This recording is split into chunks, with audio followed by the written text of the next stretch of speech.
His name has become synonymous with terror. In California, 5 members of a so-called religious cult, including Charles Manson, the guru or high priest, have been indicted in the murder of Sharon Tate and 6 others. His sadistic murder shocked the world. Charles Manson was charged with controlling and directing the killers. I don't have any guilt. I know what I've done. Todesstrafe in Kalifornien. And now, 50 years later, he remains the face of evil.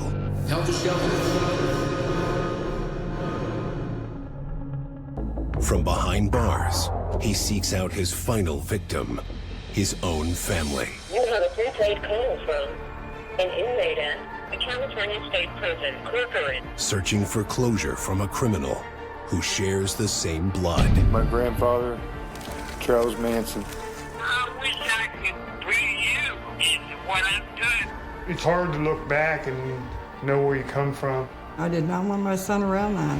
I didn't want him to think that that was in him, because that would have been his bloodline. What's going to happen to me? Am I going to kill somebody? Is this in the family tree? Is this in the genes, in the blood? I want to face him face to face. I want to know the answers, because I'm sick of feeling lost. No matter who he is, he's still family. Understanding me is understanding yourself. The reality is me. While true crime stories may fascinate us, they're also stories rife with trauma and heartache. Recognizing and learning how to cope with difficult emotions is essential, but it can be hard to know where to start. And that's why we're so excited to share the paid partner of today's video, BetterHelp. BetterHelp is an online therapy that connects you with a credentialed professional from the comfort of your own home. No waiting rooms or inconvenient commutes, just support when and where you need it. Seeking therapy can feel like a big step, but it doesn't have to be. Instead of getting stuck in an endless loop questioning yourself, you can talk through your concerns with someone who's trained to help you find real answers, break old patterns, and build a stronger mindset. All you have to do is fill out a quick questionnaire, and BetterHelp will match you with a therapist tailored to your needs. You can message them anytime and schedule live sessions via phone, video, or chat. And if the match isn't quite right, you can switch therapists at no extra cost. And their customer support team is always there to help you if you have any questions. With over 7,000 reviews and a 4.5 rating on Trustpilot, BetterHelp is a platform you can trust. Going to therapy is a sign of strength, not weakness. Click the link in the description or go to betterhelp.com/realcrimedocs to start your journey and get 10% off your first month. Listen to yourself. Find me. Mind me.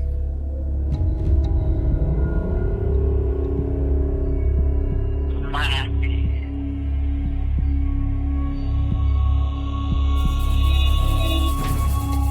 Get yourself all the way back to me.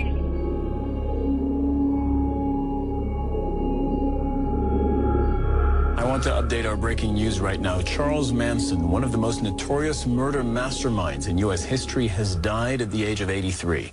The California Department of Corrections says he died of natural causes on Sunday. Manson was serving 9 consecutive life sentences for murder and conspiracy to commit murder for ordering a wave of killings back in 1969. At 8:30 this morning, Winifred Chapman, an employee, came to work at 10050 Cielo and found several bodies in the house, and immediately the police were notified. Friday night in Los Angeles, a movie actress and 4 of her friends were murdered. The circumstances were lurid. The movie actress is Sharon Tate, 26. The pregnant actress, who was married to the director Roman Polanski, was brutally murdered, along with 4 of her friends. Charles Manson is the quintessential, most notorious murderer ever. Helter Skelter was the name of a Beatles song, but for Charles Manson, it was basically, Armageddon. His interpretation was there was going to be a race war, and it would be blacks against whites, and the blacks would rise up and defeat the whites, but they wouldn't be able to run the world, and Charlie would rise up out of the desert, and he would take over everything. A short time later, not far away, a middle-aged couple was found murdered in similar circumstances. The so-called Manson family killed again, tying up and murdering a wealthy couple. He wanted to show that the beautiful, rich people needed to be killed, murdered, 2 more people for a total of 7 horrible, mutilated stabbings and killings. Los Angeles police have connected some members of a nomadic gang with the murders of actress Sharon Tate and others. Sharon Tate was 8.5 months pregnant, and she was just picked at random. Manson didn't know her. None of the family members knew her. Sharon Tate begged for her life. She said, "Please don't kill me. I just want to have my baby." And Susan Atkins said, "Look, bitch, I don't care about you or your baby. You're going to die, and you better be ready for it, and I don't feel a thing about it." Susan Atkins had dipped a towel in Sharon Tate's blood and then wrote "pig" on the front door. Yeah, it was definitely a gruesome scene. All the elements are present for one of the most sensational murder trials in American history. He was a detestable excuse for a human being. I mean, Manson was in it for Manson. Everyone else existed to do his bidding by becoming famous for the murders. The shaved heads and the X's in the courtroom when Charlie would nod and they would say the same thing in unison. I mean, I've never seen anything quite like that. Today, the judge formally passed sentence on Charles Manson and his girls. The death penalty, he said, for 7 senseless murders. He said not only was the sentence appropriate, but almost compelled in this case. So, death in the gas chamber, he said. Do you believe that there should be a death penalty? A death penalty? Yes, for someone who commits a murder or something like that. Aren't we all born to die? Charles Manson was originally sentenced to death, but in 1972, the death penalty was overturned as unconstitutional, and so he and the rest were then commuted to get life sentences. Yeah, I'm going back down in an old hole. How do you feel like it was good here?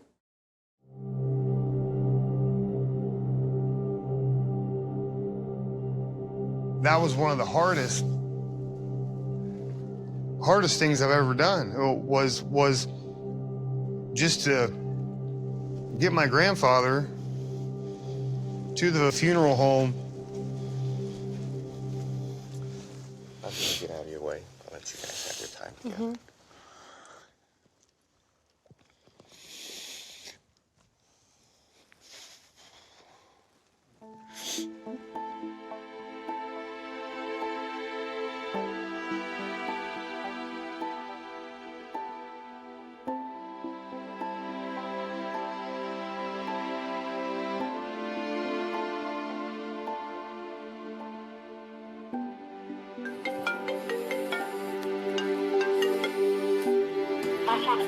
Kelly, you have a prepaid call from Charlie, an inmate at the California State Prison, Corcoran, California. To accept this call, say or dial 5 now. What's going on?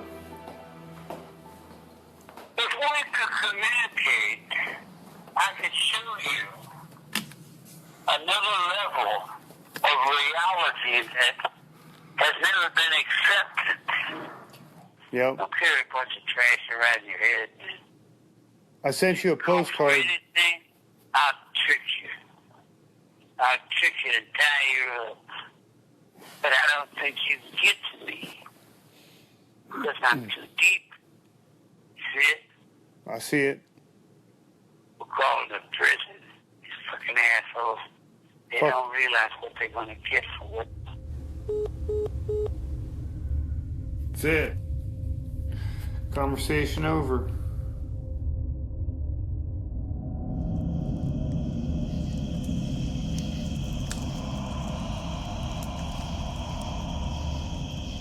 My cousin told me who my grandfather was. I was young, I really didn't understand it, so I went home and asked my mother. She asked me not to talk about it. It was just something that I never talked about. And nobody else in the family would really talk to him about it. I didn't want him to think that that was in him, because that would have been his bloodline. I did a little bit of research, and they talked about a cult leader, people were killed, and I saw the swastika and the crazy talk, all this dramatic stuff, and I thought, is this part of who I am? Charles Manson is serving his life sentence for murder in San Quentin prison. That is where we talked with him. He never heard you express remorse. Have you never felt it? Remorse for what? You people have done everything in the world to me. You know, if I wanted to kill somebody, I'd take this book and beat you to death with it, and I wouldn't feel a thing.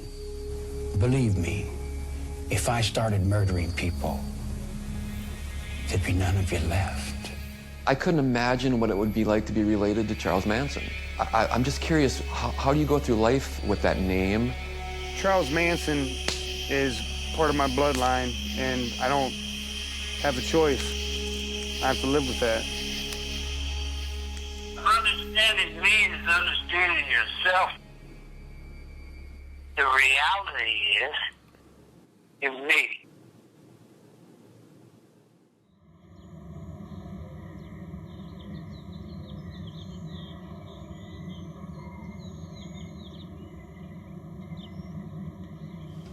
Oh, Mom, we got all these years.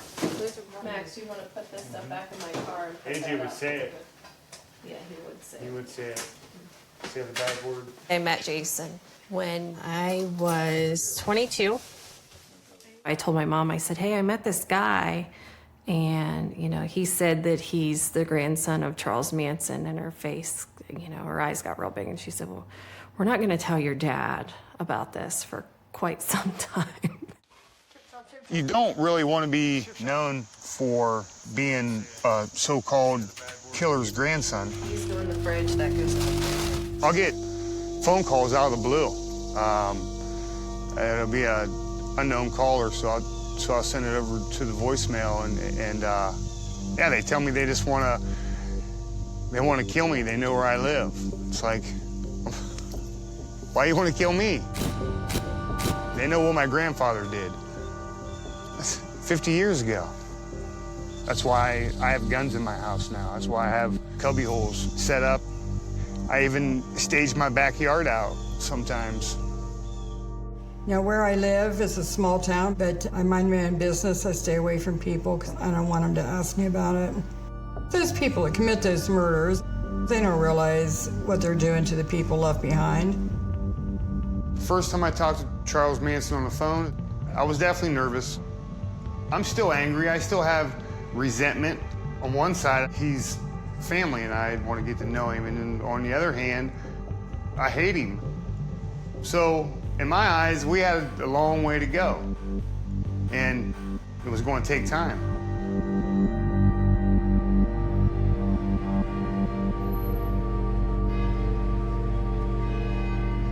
My grandfather's famous in California.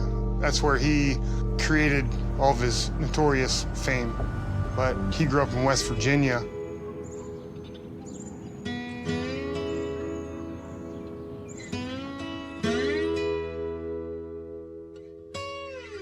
Charles' mother was Kathleen. Her mother had not very much to say that was good about her. I heard that she had quite a bad reputation. She would lure men home, and then her brother would beat them up and rob them. Kathleen Maddox was a girl who liked to have fun.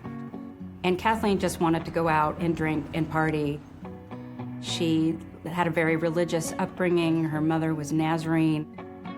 Kathleen was only 15 when she got pregnant, and her lover at the time, Colonel Scott, was 24, and he didn't want to marry her. So he left, and she ended up an unwed, pregnant teenager, and so she had to go and find a husband, which she did 4 months before Charlie was born, and they got married to give her son a name.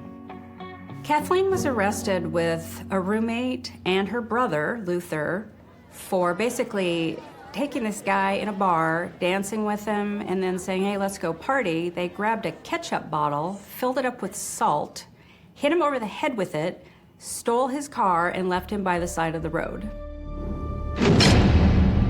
Charlie would go to visit his mother at the prison, and she told him that she was cleaning the area where they were executing prisoners, and she hid in a closet and watched one. So when he was ultimately convicted and sent to death row, that memory really resonated with him and came back to actually have an impact on his life. And I also knew that she didn't want to take care of Charles. She put him in a home, and when he ran away, she took him right back. So he didn't have near the life that you'd want for any child. Charlie was in reform schools, juvenile detention facilities, because he just kept stealing cars and running away and escaping. And in order to punish him, the only thing they could do was send him to a more secure facility.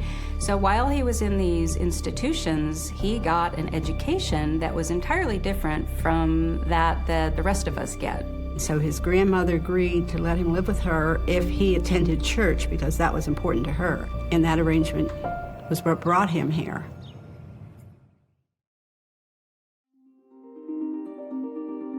His grandmother had a big heart, one of the nicest people I've ever met. And it was evident that she cared a lot about Charles. He was only with his grandmother through the first, maybe part of the second grade. I think anybody would have loved to have her for their grandmother. She knew her Bible backwards and frontwards, and that would have been the saving grace for Charles if he had listened to her.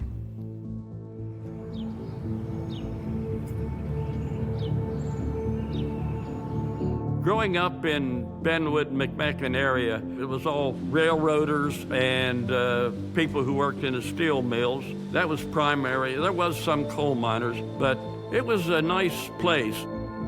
It was a good town to grow up in. I met Charlie actually one time. I happened to be on Marshall Street in front of Joseph's confectionery, and Charlie had his back up against the confectionery, and we were just talking, but the thing that made an imprint on me was the fact that he had a machete. He seemed to be very quiet to me. He didn't talk a whole lot.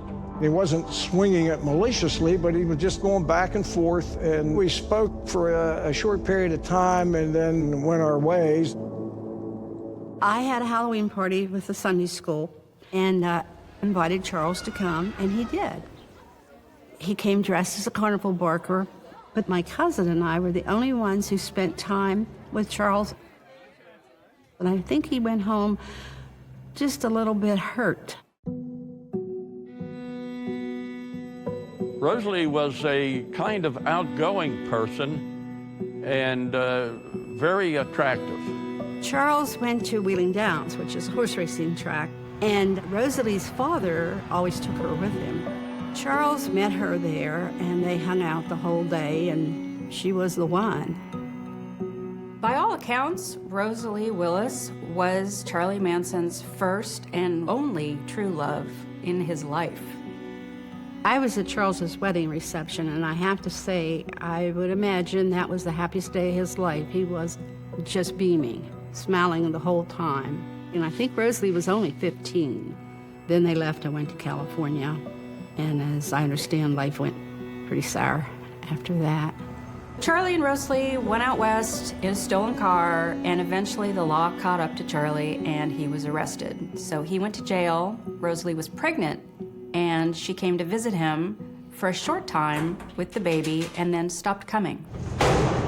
I can remember hearing that she was pregnant, and I assumed that she did have a son with Charlie. The one thing that I always admired around here is the local press would never, ever reveal her son's name. Charles Manson Jr. was named after his father, obviously, but when Rosalie started dating a truck driver named Jack White and started a family with him, she wanted her child to match her other children with her new husband, so she renamed him Jay White. Jay and I started dating. He was a lot of fun. He always made you laugh. And he was a gentle guy. He wasn't mean or nothing. He was really nice. He said he never knew his dad, had never met his dad. And so then when his dad committed those murders, he was just a kid, and he didn't understand.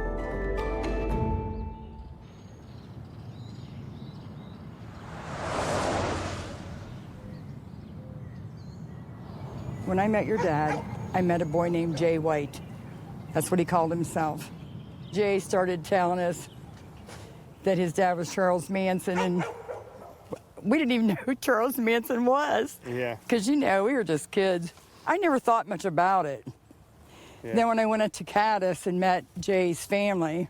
Oh, so they admitted to it there at that point? Mm-hmm.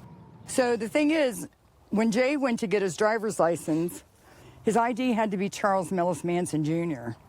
Because you can't go by Jay White legally. Right. I didn't think it was legally changed. No, not then. No, it wasn't. It wasn't legally changed. And to be honest with you, he had 2 Social Security cards, one in Jay White and one in Charles Manson Jr.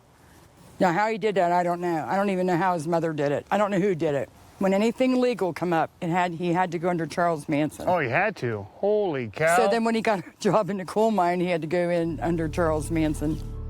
We were never married. And he just wasn't there when you were born. When he was little, his father was my husband, Dink. His nickname was Dink, but his real name's Glenn.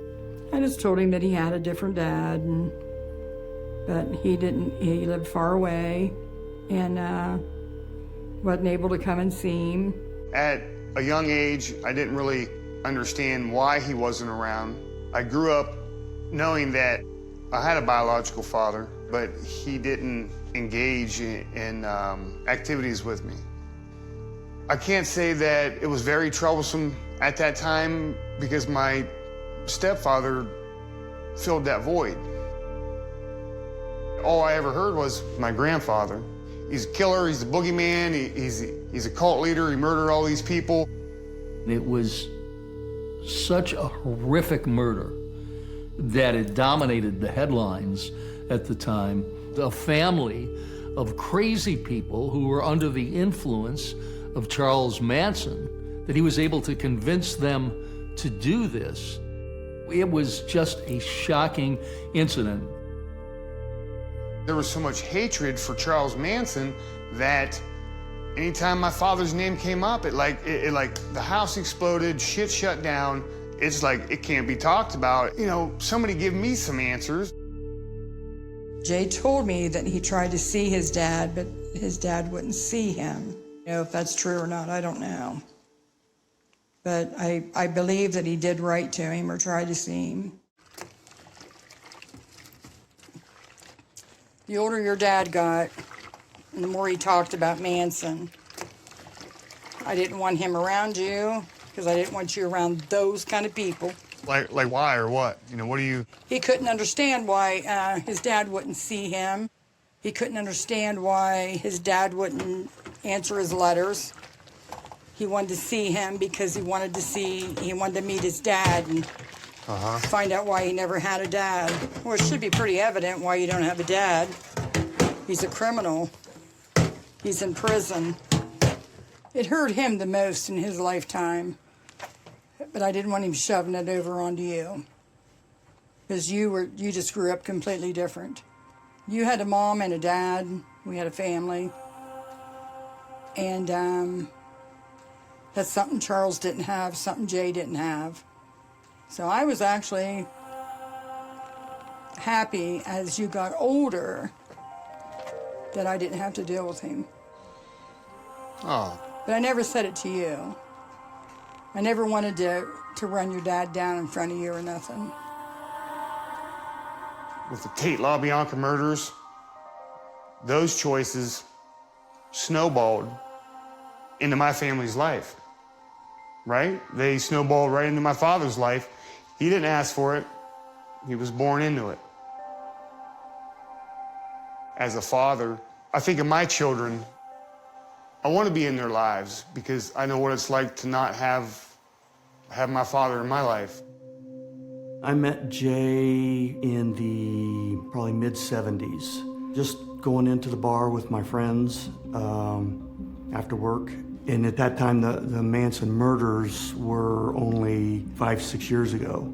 You could actually tell from, after you got to know him and talking to him and stuff, you could see there was a lot of anxiety that he was definitely holding within.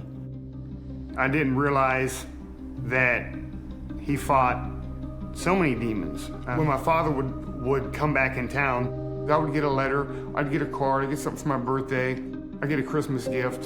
He didn't know how to be a part of my life. He didn't know how to be the father that a child needs.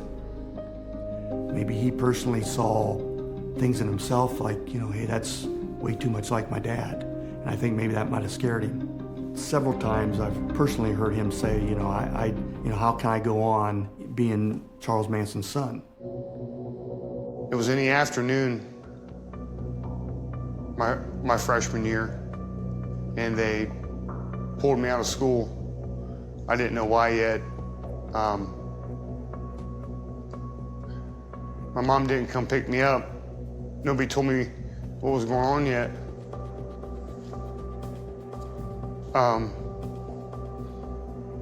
Because they were just telling me how sorry they were, and I'm like, what's going on, Mom said that she got a call from Grandma Rosie and said that my father pulled him aside the road and shot himself.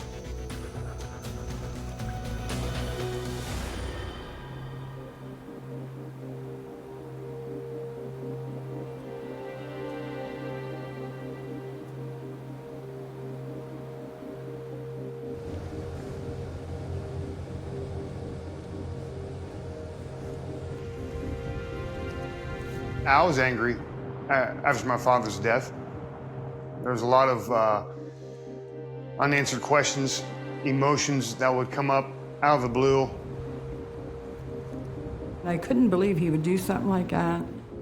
I was shocked, really shocked. On the day that we buried him, I remember Grandma turning to me and looking at me and saying, now it's buried. She said, we're putting a rock on top of it. End of story. I don't ever want to hear his name again. And I didn't understand what she was talking about because I was only a freshman in high school and I didn't even know how to accept the death of my father yet.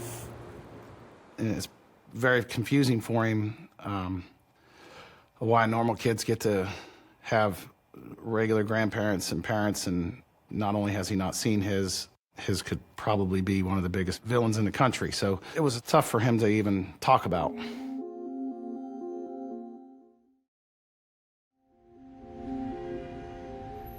I started writing Charlie in 1999. It was more like, I wonder if he'd write back. It was curiosity. I wrote a poem entitled The 5 Cold Tears of San Quentin.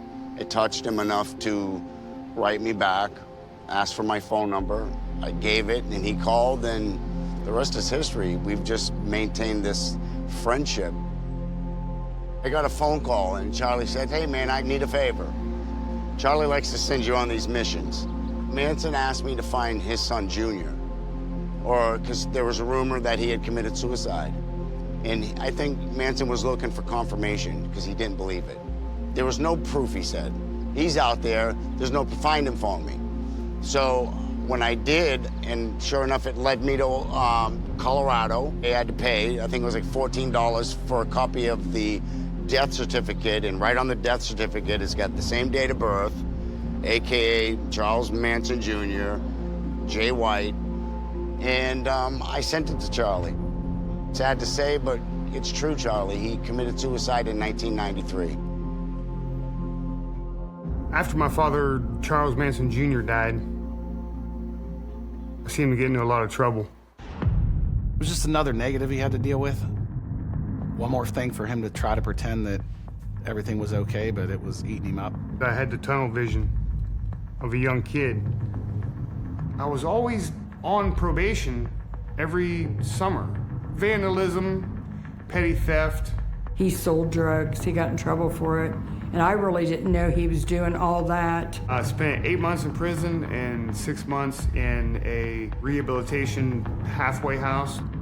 I think I was so out of control that going to prison would be a blessing. I would always find something positive out of it so that I didn't kill my own spirits. When I was locked up, I had about 4 months left, and I ran into a guy who opened up to me, and he said, Jason, I won the 1982 Tough Man tournament.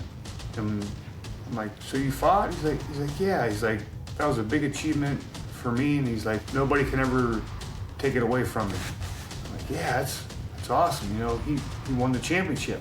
I'm thinking, it's like, man, Freeman, you're more than this. You're better than this. Lift yourself up out of where you're at.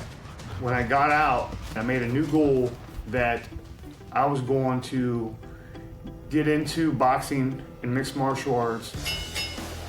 Moving on to our second of three main events, Jason the Freebird Freeman. I had heard about Jason just from his fight career, but I hadn't met him. I didn't know who he was personally. I was 22 and I was bartending. A friend of mine had bought this establishment and we weren't open yet.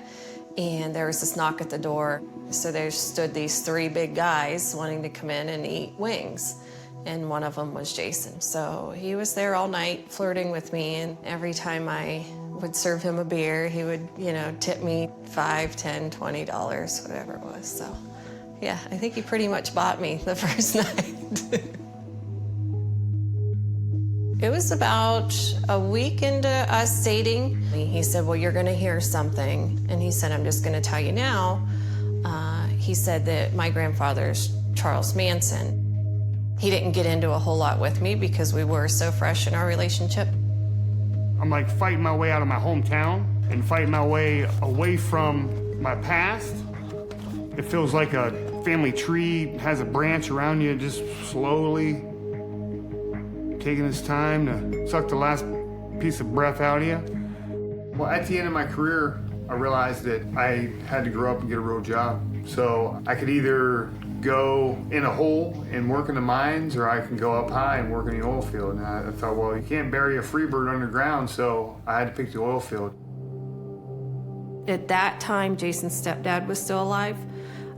So it was kind of something that I understood wasn't talked about. It wasn't until Jason's stepdad passed away, and then it seemed like more and more and more he felt more free to talk about his real dad and then talk about his grandpa. So I didn't learn about a lot of his life, of course, till later on. I knew it was a matter of time before it did come out. Those things are going to surface. I wanted to be that one to let it come out. You have to be awful comfortable in your own skin. If that's a decision you made and you want to go public with it and acknowledge it, you have to be 100% sure why you're doing it and to be able to walk down the street with your head held high, because you can't put that genie back in the bottle. Once you say you're his grandson, that's it. Today, this member of the real Manson family says, enough. I am who I am. You know, I'm not something that he was. CNN was working with Matthew Roberts, Lentz, for quite some time. And he claims to be a son of Manson, alleging that his mother was involved in this wild orgy with Manson. Roberts tried to get a DNA match with genetic material from Charles Manson himself, but the samples were contaminated. But there is another way to establish the family link. Matthew Roberts and Jason Freeman, if they're related, will share Manson's DNA. They had us on camera to see if we're related. And I thought I was going to see my uncle. You know, I thought, I mean, he looks like he's got the big old bug eyes. And we determined with scientific certainty that you do not share a common biological ancestry. No match on any level. But everything has a reaction, and everything has a ripple effect. Being on CNN with Matthew Lentz for a DNA test, the ripple effect worked its way all the way to my grandfather. A buddy of mine called me and said, hey man, you need to turn on this news channel, quick. And I said, why? He said, man, do it quick. So I turned it on, and sure enough, there was Jason Freeman. And the caption below, it said, grandson of Charles Manson. And right away, I said, well, here we go again. And just another guy claiming to be related to Manson. But what stood out to me was when they asked him about his father, Charles Jr., and here I see this 6-foot burly cage fighter crying, there's some real emotion there. So I found him. I wrote him a letter. I got a letter from John Michael Jones, just opening up and pouring out his heart. I call him up and I'm like, hey, John, this is Jason Freeman. And I'm like, hey, man, hey, I'm glad you called. I said, let me introduce myself. I'm a friend of your grandfather's, and, you know, he asked me to reach out to you. He opened up and shared with me how he really, truly loved my grandfather. Manson called not even a night or two later, and I says, hey, you're not gonna believe who I talked to. He's like, yeah, who's that? I said, your grandson, Junior's kid. Junior had a kid. I said, okay, he's got pictures of Rosalie, he's got pictures of Junior, death certificate, birth certificate, and he got quiet. He's like, pictures of Rosalie? I'm like, he's got pictures of Rosie, Charlie. He's like, yeah, but are they pictures that... I said, no, these are pictures I've never seen. He's like, you've never seen any of them? I said, none of them. It's him. All right, I need you to find out more about this guy. I said, I already did. I already talked to him on the phone. Oh, so I mean, what's he look like? Who's he look like? Is he fat? For some reason, that was important to him. How many kids he got? You know, what color hair do they have? Does any of them have freckles? Like what kind of questions are that? Like freckles. But then as I started to ponder that after the 15-minute phone call, I started to think, those are grandfatherly questions, you know? So I started to slowly feel Charlie accept Jason. Most people's childhood memories are their grandpa bouncing on their knee, or grandpa usually teasing their grandsons, and Jason never had that from his biological father, and never had that from his grandfather. So I think it's Jason's inner need to connect with his roots. I hope to get Jason one step closer to meeting his grandfather. It's important for me to do that because I think it's going to benefit Charlie just as much as Jason, if not more. You have a prepaid call from an inmate at California State Prison, Corcoran, California. The first time I talked to Charles Manson on the phone is when I was in the oil field. It was a little loud, but I made sure that I was on time by the phone, because when you call from prison, you get one call. So my grandfather's first conversation, he started venting about his case. He actually informed me of a lot of what he thought, that his rights were taken from him. He was wrongfully accused for the murders that he wasn't present at. So he was informing me of the rights that were pulled from him back in the 70s. How comes the court shirked and turned their backs on me and wouldn't give me my rights? When it come to defense time, they said, we're taking too long, and this covered it up and told the public another outburst, another Manson outburst. What defense did I put on? What witness did I call? Did I call one witness? Yeah, I got peace. But until everybody's got peace, I can't have peace. In other words, I got you.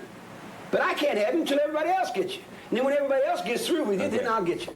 I was still angry about my father's death, and I was pointing that finger right at him. When Jason was interacting with Charles, I was really shocked. I didn't like it at all. He was a grown man. I guess I can't stop him, but I did not like it. I really wanted to know what they talked about. Like, you don't tell him where we lived or anything. I mean, the fact that he was in California, I was good with that. Like, I know he's not coming here, so, you know. I like for us to keep talking more. I like to record our phone calls. Yeah, haven't you been doing it? As we continued phone calls for the first year, that was, one of the hardest things of my life. In the beginning, they were both very standoffish. I think first, Charlie has a lot of people who want to contact him and do contact him, and then Jason was kind of at a loss, what do I even say? So he was struggling to carry on conversations. Did you do what I asked you? Not yet. Yeah, I figured. I knew you couldn't have did it if you tried real hard. You're incompetent and brain dead. Fuck you. You're upset, and then you're going to get mad if you tell me the truth. Hey, I ain't upset. Just don't get mad at me if I tell you to fuck off. It's all right. Charlie had a lot of regrets, and one of them was not being there for Junior. And I think he was, in a sense, trying to make it up through Jason. I think he had regrets for not what he called parenting. He wasn't a parent to this one or that one. Because I've never been parent to you. I've never been anything to you in particular. Well, we haven't had that chance to, until now, to understand each other more. And well, understanding me is understanding yourself, and you're a long way from that. it was hard not to place all that anger and the death of my father on his shoulders. I thought that my father couldn't handle the pressure of who his father was, and that's why he killed himself. Can you imagine a guy that would commit suicide because he couldn't stand what somebody else did? That guy must have been boy, he was really warped, man.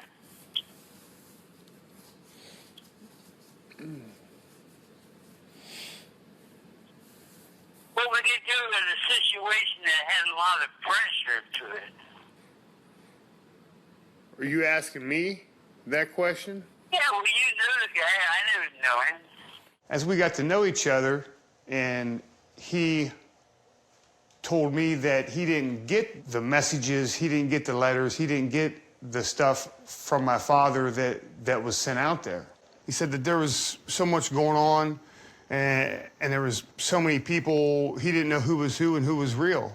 And he just didn't want to bring him into that same darkness that he's created for himself. You have a prepaid call from the California State Prison, Corcoran, California. Only I can lock me up.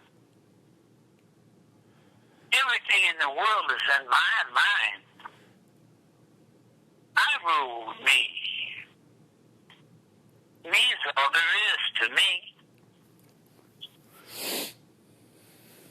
See it? Last year, we were in my garage, and Manson had called him, and he put him on speakerphone.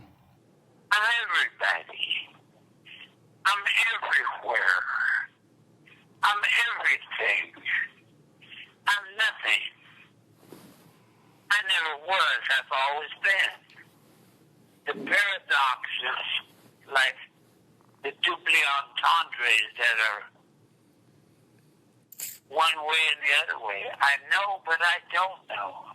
I don't know that I don't know. If I don't know that I don't know, how could I know what knowing is?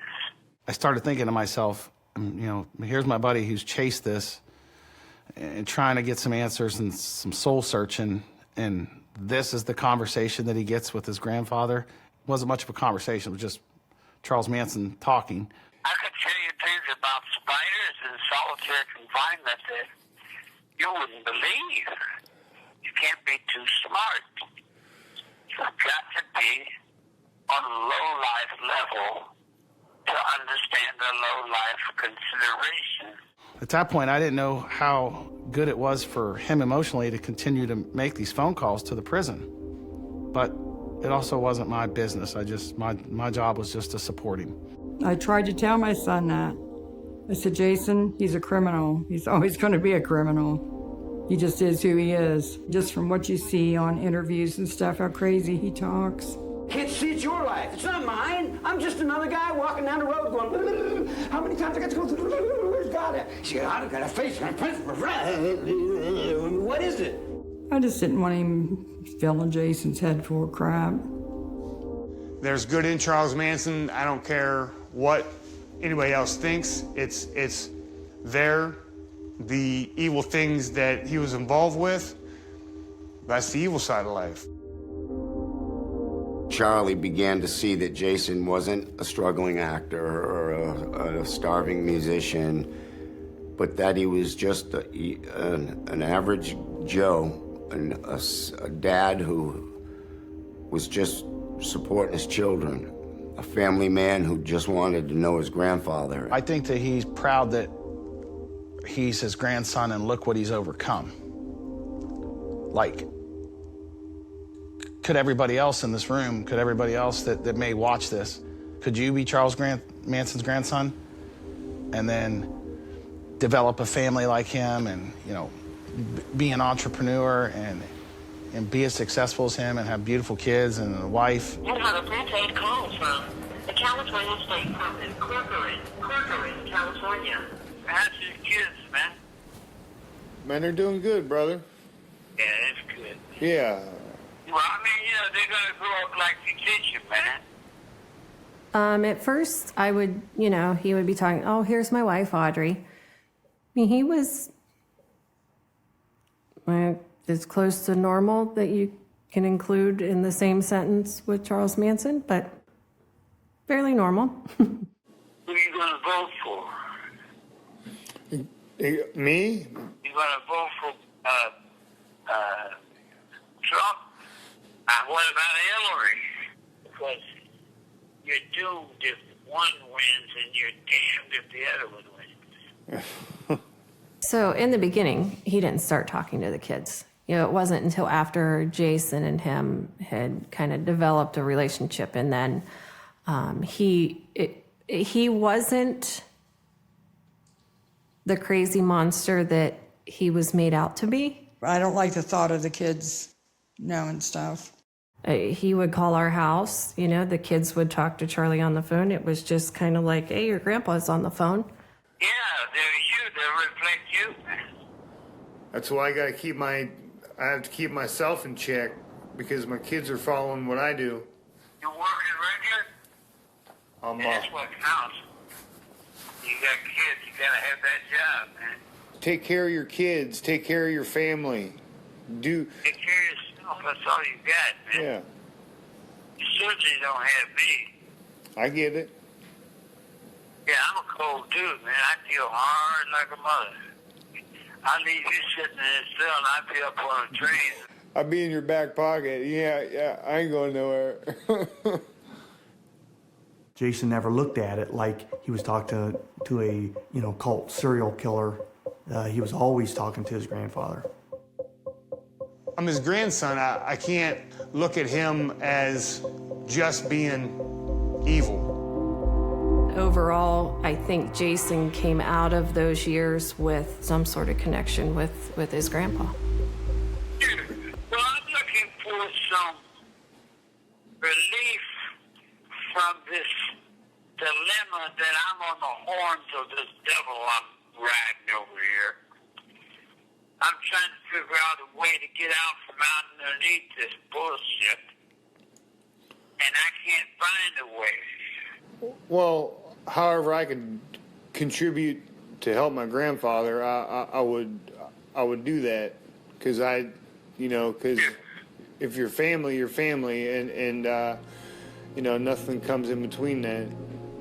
It wasn't a goal at first. It wasn't like something that off the top of my head I'm like, one day I want to see my grandfather. I know my mom's asked me in the past, hey, do you ever want to see your grandfather? And then I didn't have a reason to. I supported him in whatever happened. So if he wanted to go, I was supporting that. If he didn't want to go, I was supporting that. As I got older, as my kids grew, and as my kids got older, I think of my father, I think of my grandfather, and just kind of rolls full circle. And why wouldn't I want to meet him? He had COPD. He had a bad heart. He was complaining of all different kinds of things. But mainly the cancer weakened him. He was bleeding a lot. You have a prepaid call from an inmate at the California State Prison, Corcoran, California. Hey, Grandpa, I'm supposed to ask you for a visitation paperwork so I can come and visit you. Yeah. I Yeah, I need... Let me explain something to you, man. Okay. You're a cage fighter. You understand what it's like to fight for what you get. All right. When I came to prison, if you want to visit, you go to the front gate and you tell the guy I want to visit Charles Manson, and they can't stop you.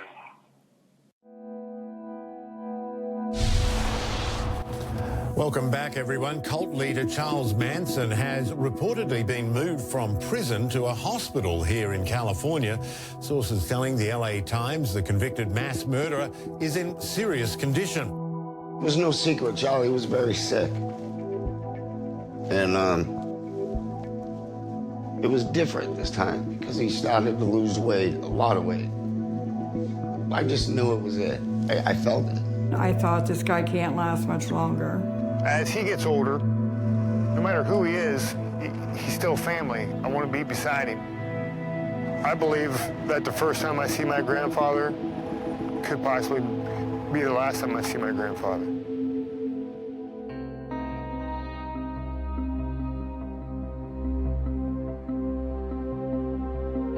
Jason's ready to go to California. And you know, it's almost one of those things when you feel in your gut that you have to do something and it's got to be fairly quickly. That's how he feels. I just couldn't sit at home anymore, working every day, knowing that he's on his deathbed, in and out of the hospital. The major thing is preventing Jason from seeing Charlie is the so-called list at the prison. Jason's not on the approved list to see Charlie, and it's probably going to be the first and the last time that he meets him, but I think that'll bring closure not only for Jason, but for Charlie too. It's definitely going to be an emotional visit for my husband, and you can't pick your family all the time, and the fact that it's Charles Manson, but he's going out there because it's his grandpa. I wish he just forgot about the whole thing and just let it go. To me, Jason is that last bit of normalcy in Charlie's life that he's gonna have before he passes away, to feel that bond between a grandfather and a grandson. And Jason, to me, is the only last living descendant that gives a crap, that wants a part of Charlie's life, that wants to be there to help him. The pressure that I get from being his grandson is overwhelming. Man, it's just a matter of time until they get stretched too far, until it just breaks. There isn't enough. You're in it. You're me. I'm you. You're in my blood.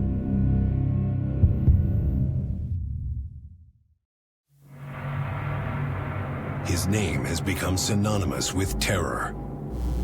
In California, 5 members of a so-called religious cult, including Charles Manson, the guru or high priest, have been indicted in the murder of Sharon Tate and 6 others. His sadistic murder shocked the world. Charles Manson was charged with controlling and directing the killers. I don't have any guilt. I know what I've done. Todesstrafe in Kalifornien. And now, 50 years later, he remains the face of evil.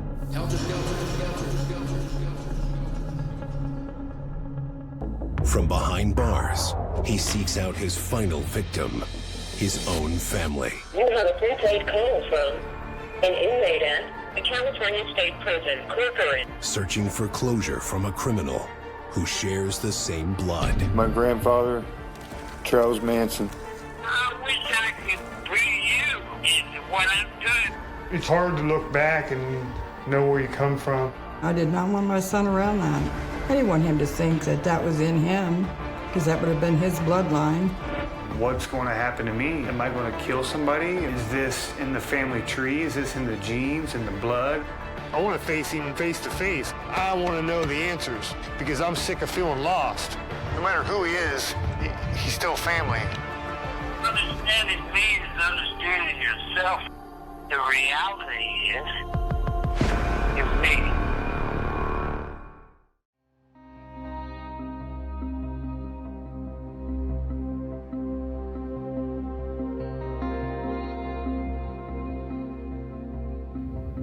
The thing that was going through my mind coming out here was he could pass away while I'm out here. The way most people are going to look at it is, you know, why would you take your time to go see Charles Manson? But in my life and in my world, it's way different than that. I was there for my grandmother, I was there for my father, I was there for my dad. I was at their deathbed. He won't stop with Manson. He's going to do what he's going to do, and I can't stop him. If my husband was alive today, there wouldn't be none of this, because he just flat out said no. Hey, Mom, I just wanted to call you and just tell you how much I love you and how thankful I am that you're so supportive with me, you know, with everything I'm doing. Well, Jason, I wasn't. And then, you know, I thought about it, and I thought, well, he is an old man, and I just didn't want him trying to twist your mind or think, because I know that things he says on TV are off the wall, and I just didn't want you involved in that. Yeah. But you're a grown man, and he's an old man, and I don't see the harm anymore. Well, I think if you do get to see him, and I hope you do, and for his sake, I hope he gets to see you. Yeah. And I hope you have a good visit, that it'll put some closure on a lot of this. Yes. I gotta go, Mama. Huh? I gotta go. I'll talk to you soon. Okay. Love you. I love you too. Bye. I had fought with Jason over all of this for a long, long time, till I finally just gave up. There's something wrong with him, people. And I just don't like the fact that Jason is around them. I'm gonna stand up here so I can be eye to eye with you. JJ, John Michael Jones, has been a friend of my grandfather's for 15 plus years, and he shared with me how he really truly loved my grandfather. And it was moving for me. It opened me up to think maybe there is a different side of Charles Manson. And right now is the time, because it's coming to the end. This is it. We ain't got much time left. Yeah. So I say it's time we go get justice, and that's getting you in there to see him. Open him the door. Talking to Jason on the phone is one thing, but when I actually met Jason, and Manson's the same way in the sense that when he looks in your eyes, he can call bullshit from a mile away. So who better to have fighting for his grandfather? Rock on. All right, let's do it, brother. I think it was important to have JJ go into the prison with me, because he shared a lot of information with my grandfather back and forth, and I knew that the research that he's done working with the prison system, that he had an edge above me, so that would work on my side. And for me, if I could just get Jason in front of Charlie, I knew in my heart that Charlie would have just loved him. Trying to get to understand the medical end of being in prison. Who was on his list, who was on his medical to receive information or ask information. And I couldn't get a straight answer out of anybody. This right here says sometimes emergencies or hardships, visits are allowed. In the handbook for Corcoran, California prison, it states if you have a family member in prison that is deathly ill, that you don't have to go through all the procedures, that they just have to okay it. Open the doors. Yeah, I mean, open them it up. says right there, look. Open them up. Unexpected visitor. Bang, and this came right off their website. Yeah, yeah. And CDCR. they told me on the phone. But be prepared. Your grandfather has a whole new set of rules that apply to him. But I'm telling you, the injustice in this case, not just the legal part of it, but just from the prison aspect. I mean, justice as far as giving him his mail. Stop creating rules that, you know, anything Manson wanted, there was a rule he couldn't have it. I mean, they have a room full of his stuff there now. Guitars and things that meant a lot to him that they just confiscate, deem it contraband. You gotta understand something. Your grandpa was raised up in the prison systems. He was raised by the likes of Alvin Karpis, Frank Costello, Frankie Carbo, Mickey Cohen. These are gangsters that your grandfather was raised up with. Are you listening? Yep. All right, Alcatraz. There was a guy in there called Alvin Karpis. He was from Spain. Okay. He was like one of my fathers. He taught me a little bit on the guitar. He gave me wisdom. Your grandfather has been in prison so long, his mentality is that of a big tough guy. He's gonna be, I don't need you to protect me. You know, he's gonna play that tough guy role. Yeah. Don't get me wrong. That's just his way of life. But behind the scenes, when that Manson mask comes off and the cameras aren't rolling and he knows you're not recording his phone call, he'll tell, like he said to me, I need someone here. I need someone to let this prison know they can't just do what they want with me. He wanted me to move out to California. I said, man, you know as well as I do, I got 3 kids and a wife. He's like, I know, man. He's like, but I got everything you need. I got a place for you to stay. All the money's up here. Everything you need's right here. You know, and what did you say? I said, I don't want nothing. Good, because that might have been a test. I remember my first visiting Manson, he told me, if you know what's good for you, you'll turn and run and get as fucking far away from me as you can. And I laughed, and I noticed that he wasn't laughing. I don't think a lot of people know that Manson fought cancer for many years. Charlie was told he didn't have long to live many times. You need to let him know that you want to be here for him. I don't want nothing from you other than a relationship with my grandpa. And he's so used to being used up since a little boy. He told me a story about sitting at a window for 2 years at a boys' home. Didn't commit no crime, but was there because no one wanted him. And he said to me, his mom or his uncle. And nobody came. Your grandfather's world is unlike any other world I've ever experienced. His way of protecting you, Jason, is to push you away. And you may think by him, he'll get on the phone and insult the hell out of you. He'll call you stupid. Oh, yeah, he is. You're incompetent and brain dead. Fuck you. Then you're going to get mad at me for telling you the truth. But that's his way of trying to push you away because he doesn't want you wrapped up in that world. There it is, brother. That's where your grandfather is, behind those fences, bro. That's how close we are to him right now.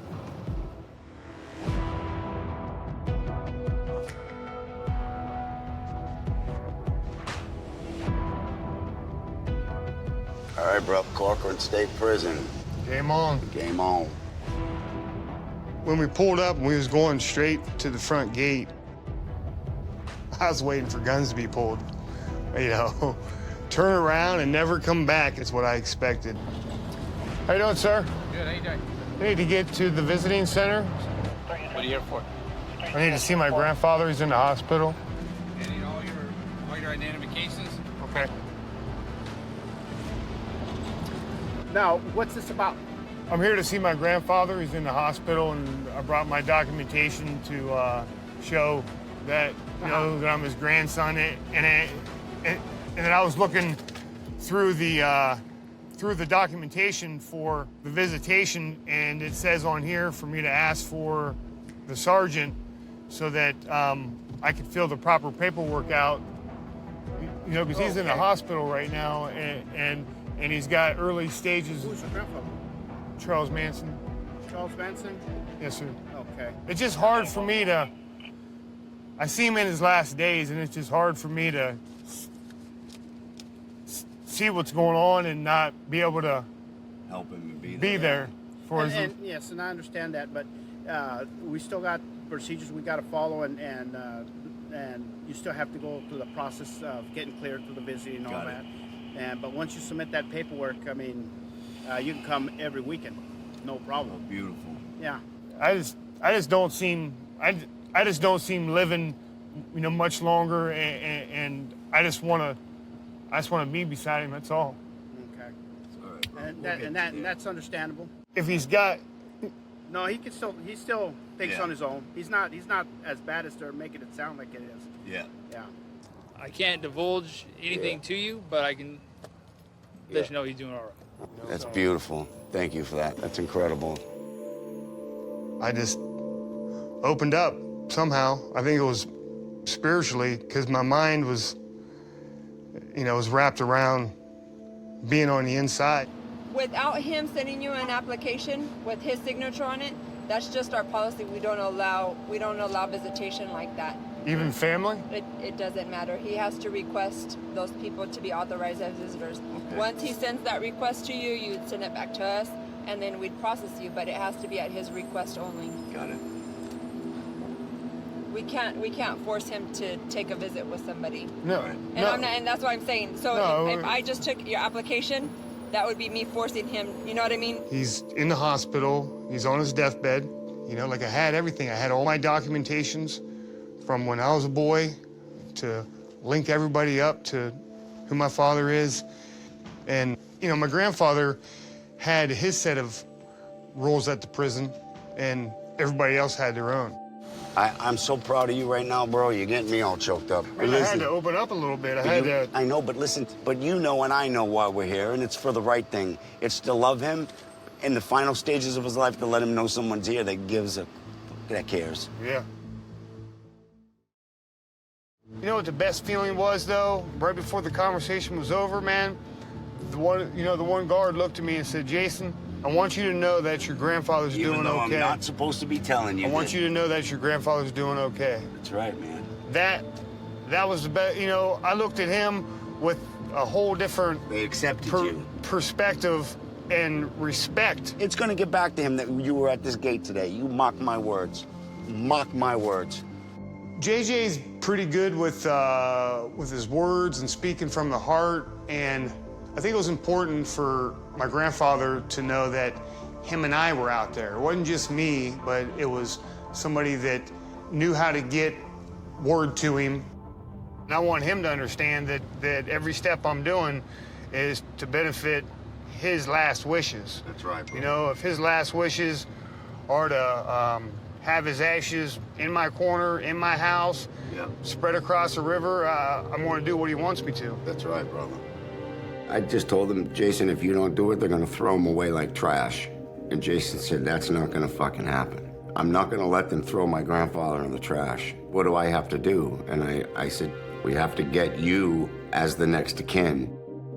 I filed the proper paperwork to prove to the courts that I am kin. The reality is, you're me, and you're alive, man. I feel like I'm on a journey. I just really want to grasp a hold of what people think from every side about my grandfather. While I'm in Los Angeles, California, I want to meet as many people as I can that could fill me in on my grandfather's path, who he was as a man from both sides of the coin. I want to figure out why people look at him as an icon, look at him as a god.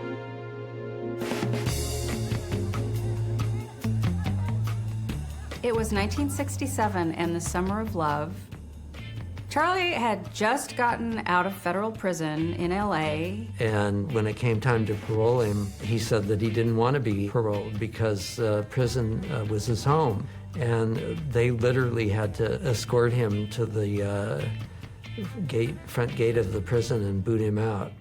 He took a bus up to the Bay Area and he was drawn to Berkeley. And Mary Brenner worked at the library at UC Berkeley, and she and Charlie met, and Mary got pregnant.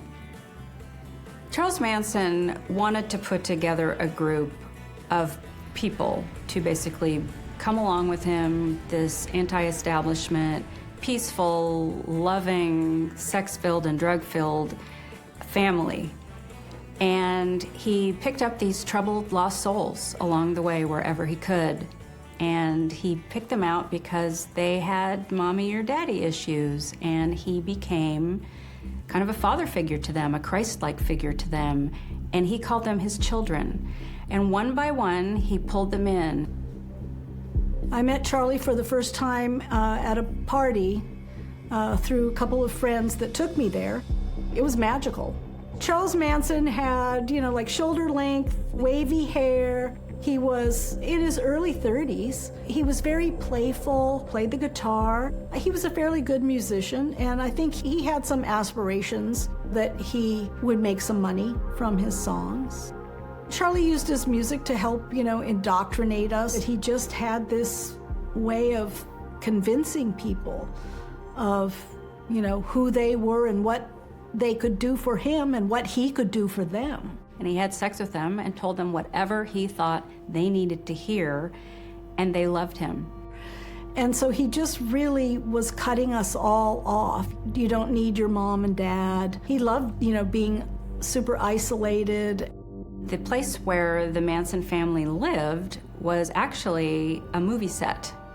It was called Spawn Ranch because it was actually the Spawn Movie Ranch, and that was its official name, named after the owner, George Spawn. And in turn for living there for free, they helped take care of the ranch and took the horses for rides and gave trail rides to visitors, and basically lived on the farm in the middle of nowhere where they felt like they could live however they wanted. I didn't know who I was. I mean, I was so much, a Charlie follower at that point that I didn't have my own mind. He was definitely the one that led this group of people into doing what they did. Innocent people were murdered for the reason Manson and the family wanted to start a race war. The idea of someone striving as best that he could, nearly 50 years ago, to spark a racial apocalypse with Helter Skelter. Helter Skelter was the name of a Beatles song, but for Charles Manson, it was basically, Armageddon. Charlie was sure that the Beatles were like these four prophets that were communicating with him, that, Helter Skelter was coming down, the Blackbird song has something to do with the black man. Blood written on the walls of the Sharon Tate mansion, and somehow implicating black revolutionaries who would be happen to passing through the neighborhood or something. The one thing that we do know about Charles Manson is that he was a racist. This crazy Helter Skelter scenario that some people today still don't believe is really true, but it came out in testimony, and Vincent Bugliosi ended up calling it in court Helter Skelter, but even Manson called it Helter Skelter. It was a real thing. I don't believe in Helter Skelter or Vincent Bugliosi's narrative. I never have. I believe he was convicted of things he wasn't guilty of. Here we go. This is you walking for the first time, basically on what... For me to see this man, Jason Freeman, Charles Manson's grandson, and the only thing he knows is what I consider to be ignorance. I felt really, really super bad for him, and just because I don't believe that Charles Manson is that person. So here now we're coming down onto like the ranch proper, the famous view of the horizon. Billy is completely passionate, 100% on my grandfather's bandwagon. I think it's very important for me to understand my grandfather through other individuals who were close to him. The more I learn about my grandfather, the more I can learn about myself from the inside out. It's spiritual. Down here would be, the two rows of western towns. And then all the way down there, the horse corral, we had a driveway right here behind us. There's a very famous picture of Susan Atkins standing here on her tippy toes with the mailbox with those rocks behind her. Okay.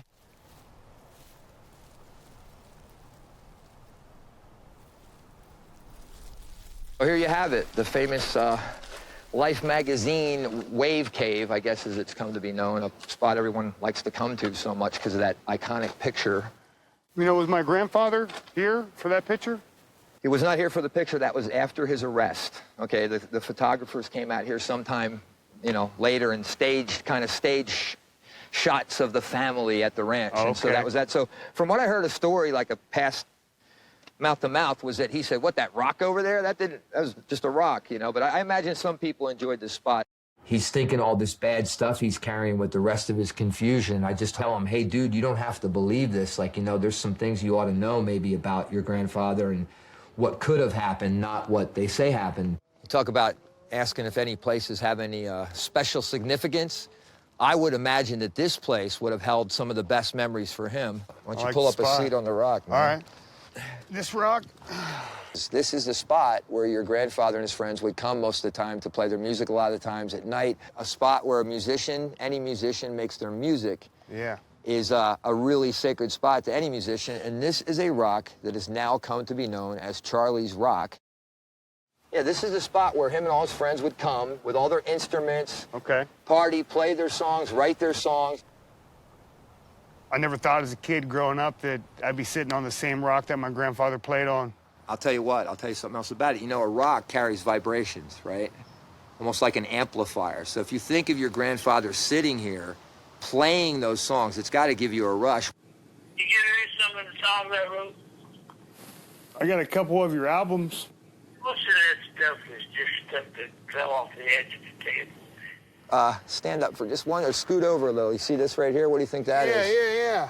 See, that's CM. Urban legend is that he actually did carve his initials there in that rock. I appreciate you bringing me here, man. This is a historical spot, obviously, and I got to see something I've never seen before. Every step of my journey opens up my eyes to something new. I highly appreciate it. Well, I want you to remember that anytime you're feeling something else, you can always come back to this rock and sit right back down on it and get the same feeling that you're having right now, brother. Yeah. All right, man. Yeah, like guys like JJ and Billy and their passion for my grandfather was immensely high, and they had me thinking that my grandfather is innocent. People in general come at my grandfather from different angles. You know, JJ comes at him with overwhelming love. Billy comes at him with injustice. You know, we got to hammer down on the system, you know. And then you have Grey Wolf. We use these to sort of get the word out. My initial connection to Charlie and the family just came from a random meeting with two people that knew him well, and they were the most righteous, beautiful people I ever met, and as soon as I was with them on a daily basis, I felt like I was home. And outside the court, on the sidewalk, some more of Manson's followers were holding their daily vigil. Grey Wolf's been there since 1970. I think he crawled on the ground to the courthouse with the girls. You can't get much closer than that. We made some pamphlets, people that were supporting Charlie and visiting him and stuff. And these booklets, a lot of them have to do with ATWA, which was what Charlie was all about. ATWA, air, trees, water, animals. Charlie wrote a statement basically sort of explaining his take on ATWA and where he came, how he got to where he was, thinking about the land and the air and the water and the trees and the animals. Charlie's quote, "Work to show, teach, preach, set, prove to the ones you love, and work to redeem soul. All computers set for ATWA. Never lie, and we are ATWA." So, to me, it's a moment of fulfillment right here. We're standing here, everybody on the planet right now. We have choices that are going to make a big difference for people that come behind us. I stand beside ATWA. There is no reason not to. I mean, it's the truth. Meeting somebody like Jason, it's not something you go, oh, here's 5 things that you should know right away and you'll be fine. It's, you know, it's about living and being truthful. The sun creates everything. I believe in the moon. I believe in the ocean, the tide, the whales, the bears, and the woods. I believe in everything, man.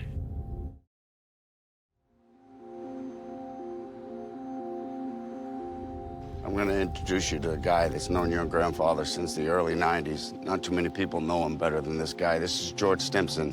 He's the author of Goodbye Helter Skelter. Hi, Jason. Nice to meet you. Hey, George, nice to meet you, sir. Yeah. Well, I first met Charlie, I think, visiting in 1991. I was pursuing this case for years. Other than reading about him superficially in news reports at the time, I would have thought, yes, crazed hippie cult leader, but I would say the first time I read Helter Skelter, I could see that that wasn't true, and that that was a gross misrepresentation of what went on. So that was the thing that initially got me interested in it, because I wanted to find out what really went on. I visited him almost 200 times over 10 years, and so I had a lot of chances to get to know him in different circumstances and see how he acted different ways and I acted different ways. It's not like, you know, people say, oh, you went in and, you know, he brainwashed you into writing this book. And it's like, no, I don't want to put your grandfather down, but Bugliosi says he's a master con man, and I would have to disagree with that. He's not that good. You know, and that's part of the problem he got in trouble back then, was helping people out, having all those people around him and helping them, because he just, that's his nature. And it would be hard to summarize it except to say that he was not a cult leader. It was not a cult. He didn't have hypnotic powers over these people, that they were acting on their own, and they acted more as a result of circumstances rather than being told what to do by someone else. I held a grudge on him for the death of my father due to an article that was in the newspaper that, you know, Manson's son visits Manson and then he blows his brains out. He's very guarded with his emotions. He's very guarded with everything, really, you know. Yeah, he wouldn't say to me anything about your dad dying. That's not really something that I need to know from him. So what can you tell me that would be something that I can hold on to?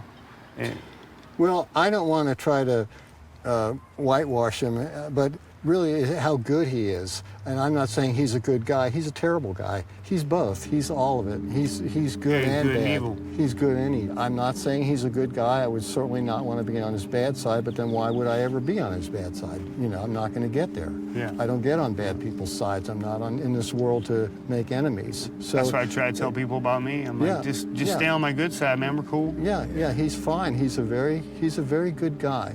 And he's a very bad guy, just so you realize that. Yeah. So he has a lot of experience with people, you know, from being in prison and relating with people in a kind of forced environment for so long. But he is, I'm not going to say deficient in some ways, but he doesn't have a lot of worldly experience, but he has an incredible amount of wisdom. I wanted him to know my impressions of the man, just to let him know, to give him a more rounded view of him.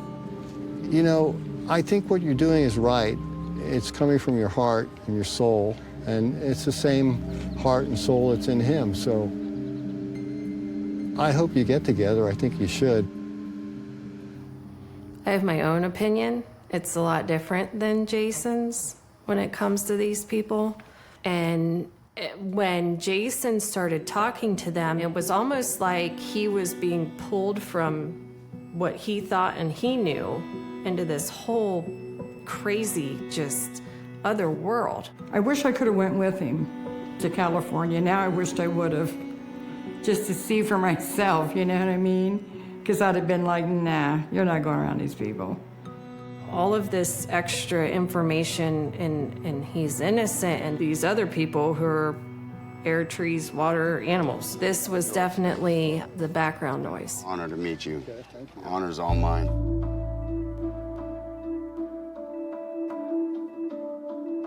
I get back from California. I just switched from one job to another job, the same profession. I got to travel back up to Ohio, back in the oil field, staying with my mom. My wife's back home. She has our kids. It's been difficult. Being on the road, it isn't easy. To accept this call, say or dial 5 now. They want to challenge you. They're going to say, you can't come in, we don't know you. You're not on the list. You're not approved. And it makes up 1,000 rules, man.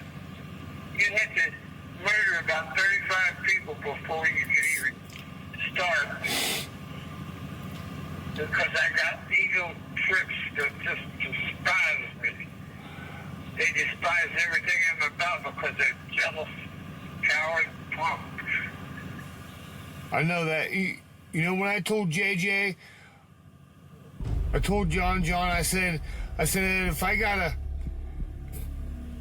knock somebody out to be beside my grandfather, I said, that's what I'll do. I don't want that. No. Your grandfather don't want you doing that. Your grandfather wants you to raise your kids and have a good life. I'm doing that. Hey, did you get my visitation form yet that I sent to you? Did you get my form? No. No. That's what I'm telling you. I know. You're dealing with super bad people, man. I know that. These people are assholes. They're triple assholes. Hey. I gotta go, folks. You have a good day. Hey, man, I love you.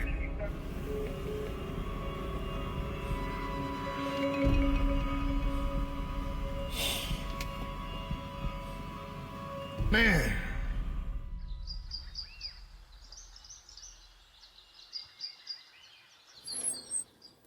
Yeah. I'm in here. What are you doing? Heating up stuff for your grandma. I gotta get her supper. Made it back in. I made it through another day. You made it another day. Uh-huh. All right. Love you. Love you. Oh, making some food, huh? Just happen to be starving. Did you hear the latest news about Grandpa? What now? He's back in the hospital again. So he is in the hospital? Yeah. Is he bad sick this time, or? Well, he's. Last year I found out that he had cancer. He's bleeding from the inside out. And Jason, I didn't know he had cancer. Yeah. Yep. And I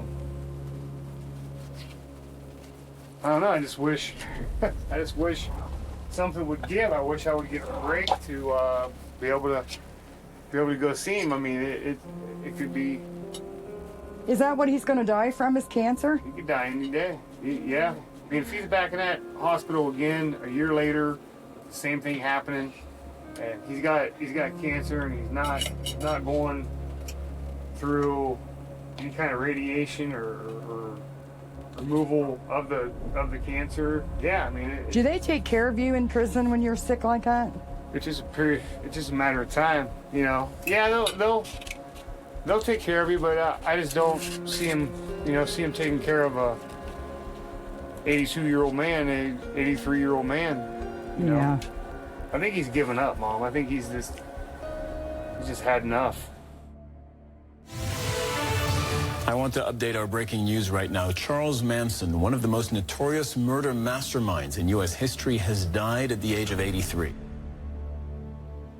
When I learned of my grandfather's death, I was at my mom's house.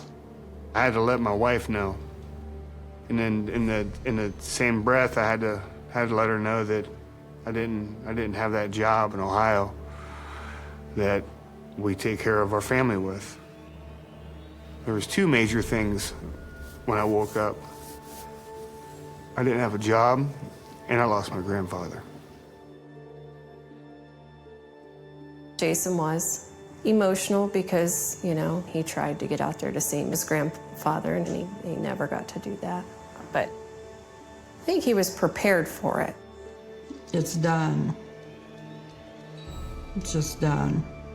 People that like him or wow or worship him or whatever, you know, they're probably not going to really go around my son now because Jason wanted to make sure he was buried, and he didn't want him to be exploited anymore. One thing I'll never forget, like put a picture of Charlie and it said, "Burn in hell." I didn't believe it at first, you know, because I've heard it 100 times before. But then once I saw the news where Deborah Tate said it. Once I saw Deborah Tate say, I knew it was real. When she said that the prison had called her, the prison calls Deborah Tate, but they don't call Jason. When I talked to JJ on the phone, he was just in tears, man. Yeah, you know, his raspy voice, man, he's gone, bro, he's gone. The thought of him laying up in that fucking funeral home right now, feeling unclaimed, it's just not gonna happen, bro. No. I'll die before I let that happen. I wonder if he would have got to see him, how that would have turned out. If my son had actually gotten through to him that we are family, and you know, you do have people that genuinely worry about you and care about what might happen to you. And I don't think Charles had that in his whole life. So are you heading to California? Yeah, that's our next plan. We have to secure the remains of Grandpa. You think you'll get him? I don't see how they can stop me. We got the proper paperwork, and we're on our way. I think you're doing the right thing. If an inmate dies and they don't have a will, they cremate him and throw him away. And I talked to Charlie about that, and he said, in the trash is where I belong. And he refused. For a year, we fought to have him sign, but you couldn't make Charlie do shit.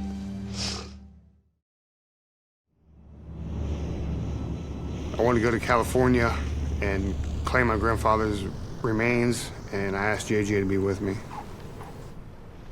I met up with JJ in Venice, and we went over a game plan so we can see what to do next. God, man. Nice to see you. How you holding up? You know, I hate that we have to meet under these circumstances, bro, but, you know, we got things we got to take care of. And I say we because you're going to win this, man. You're the only legal descendant of Charles Manson. We got to meet the lawyer. We got to get to the courthouse. Yep. And with the proper paperwork, we go get your grandfather and we bring him home. Once you get his body, what are you going to do? This is what I want to do. This is me personally. This is everybody else off to the side. There's 5 people, 5 good friends of my grandfather, and I want to do a ceremony, and I want to give each of my grandfather's friends something to remember him by and always have. Wow. That's my goal. You're going to be under the microscope, brother. There's going to be a media frenzy when you walk out those doors with your grandfather in your head. There's going to be haters. There's going to be more death threats. You're sick. You're going to hear all that crap. Jason said, well, you know, I'm next of kin, and I'm going to do what's right, and I'm going to claim the remains. And once that was made public, that he was stepping out and was going to do that, social media kind of exploded on us. Our local newspaper has a Facebook page, and of course he was plastered all over the front page. We were called everything from trash to anything you could think of. Pretty nasty, actually. When you get close to someone like Charles Manson, you get all this. You get attention, and sometimes it's real scary. JJ and I were heading up to Bakersfield to claim my grandfather's body. I got a call from Audrey, and she was not happy. I don't want to put more pressure on you. I don't. Yeah, well, you do. So maybe think about it first. Okay, you're out there fucking doing whatever. I'm trying to keep my head on. Very, very empathic right now. And no fucking support.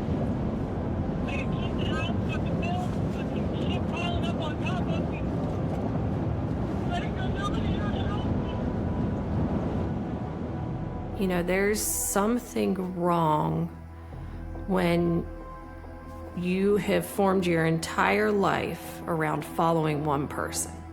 I mean, these people, well, you're going to do this, or we think you should do that. There was enough information given to keep him there.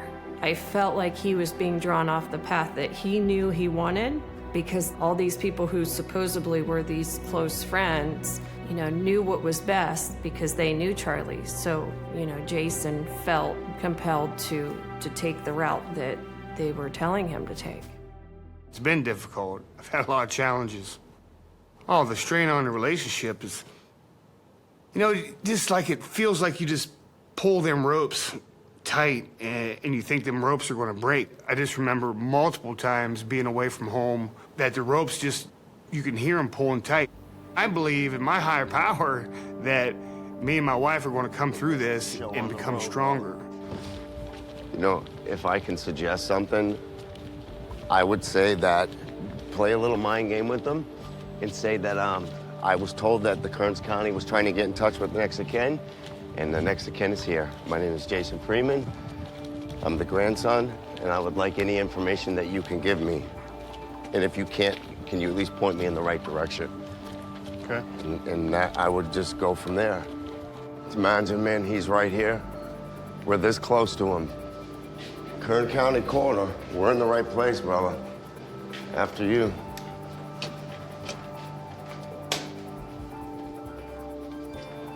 Hello. Okay, thanks, ma'am. Hi, ma'am. How are you? I'm okay. Just trying to walk through some rough steps, you know, whenever someone passes away, it's just... Yeah, I know that. It's not easy. Manson. Yes, ma'am. I recognize you. Good seeing you. They were looking for you. Yes, ma'am. I got word that you guys were looking for me to fill the proper documentation out for my grandfather, Charles Manson. Well, next of kin, he's the next of kin. Yep. Please, that would be great. Thank you. Okay, thank you, ma'am. Yes, ma'am. I don't know anything about Mr. Manson, but he's just a person to me. Like, yep. I know his past or what he did, but you know, I don't know anything about it. Like people say, I live on the road. Details, yeah. Just Yeah. I try to leave the details out of it too, especially in a time like this. It's just, you know, I'm here for one thing, and that's to give my grandfather a resting place. yeah, that's all we all want at the end of the day. Yes, ma'am. Yes, ma'am. All right, come on back. Yeah, thank you. Good luck, fella.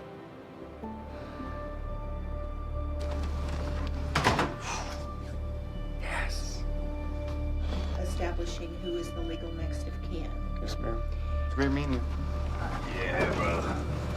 Walking out of the coroner's office, man, it was the first time in a long time where when you go into a place of authority, where you walk into certain rooms and you can actually walk back out freely because there's nothing holding you there. A weight that was holding me down for the longest time was a lot of people didn't believe who I was. Like, they didn't expect me to show up today and just hand them paperwork. They expected to get something in the mail. And she said, well, we just have to go through the people that have stepped up and see who is family and see who isn't. That's you, but man. all your documentation has shown us that you are related. And yes. Fuck yeah, brother. Proud of you, man.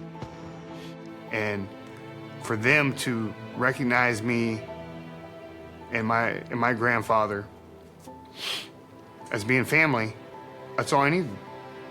I was happy. Huge step for the good guys. And being the decision makers, that looks good in your favor, bro.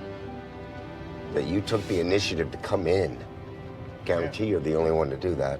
After I left the coroner's office, I had this satisfaction on the inside, and I've already laid enough on Audrey, and she's already consumed enough of what's going on around her. I had to make the right phone call. You know, who am I supposed to call and tell this exciting news to? Well, it's exciting to me. It may not be exciting to the rest of the world, but I knew my mom could respect it. See what Mom's up to. Hello? Mother, Hey, how's it going? what are you doing? Oh, I'm just sitting here. Uh-huh. Watching TV, and I just wanted to know how your day went before I went to bed. Yeah. Things went well. We actually went to the Kern County coroner, and they actually let me in the back, and I was able to show all the court documentations that you saved for me from birth, and all the stuff that you saved, Mom, and you gave me, I used today. And have all the answers. And have all the answers. Tried to get a hold of Audrey. Uh-huh. I told her I wanted to talk to you. Before I went to bed, she said she was going to bed. She never answered me back. No, whenever she has some hard days at work, Mom, and I just gotta make sure I'm there for her, mentally, and I'm just not there physically, and that's the hard part right now. I gotta go, Mom. All right, bye. Okay, I love you. Bye.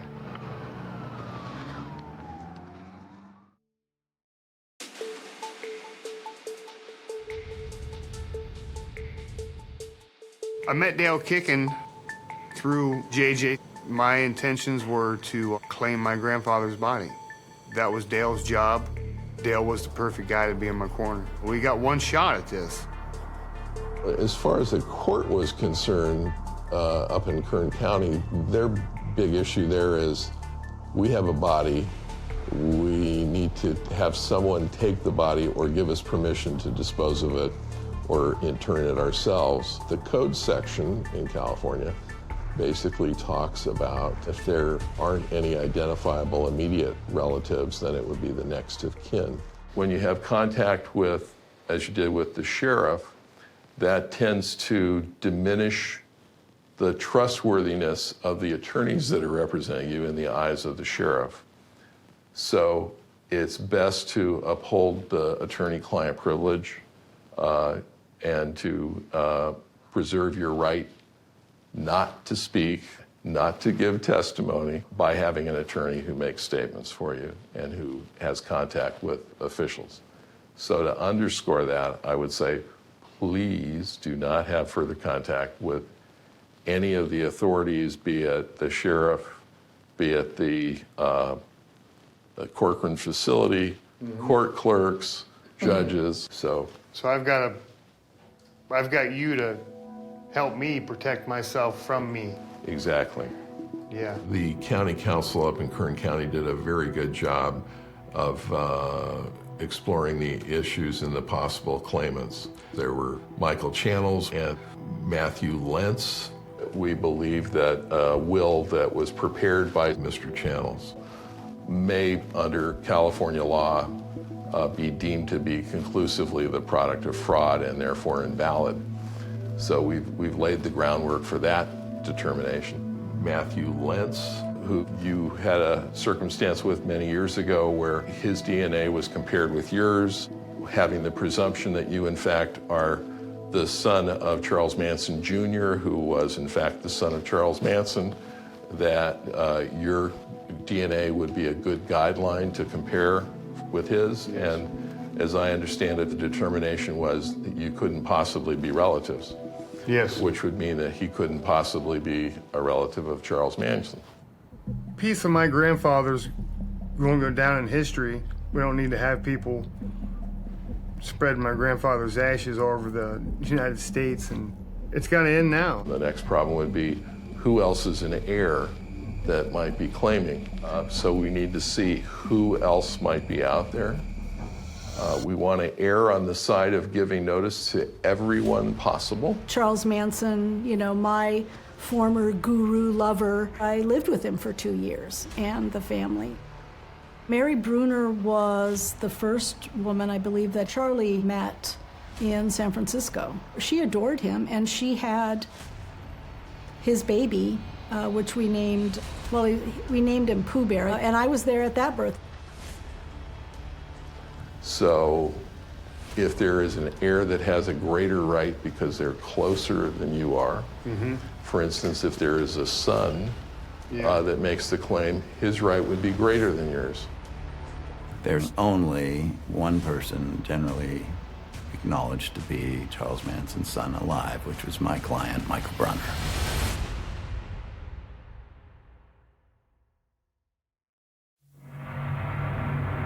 His name has become synonymous with terror. In California, 5 members of a so-called religious cult, including Charles Manson, the guru or high priest, have been indicted in the murder of Sharon Tate and 6 others. His sadistic murder shocked the world. Charles Manson was charged with controlling and directing the killers. I don't have any guilt. I know what I've done. Todesstrafe in Kalifornien. And now, 50 years later, he remains the face of evil.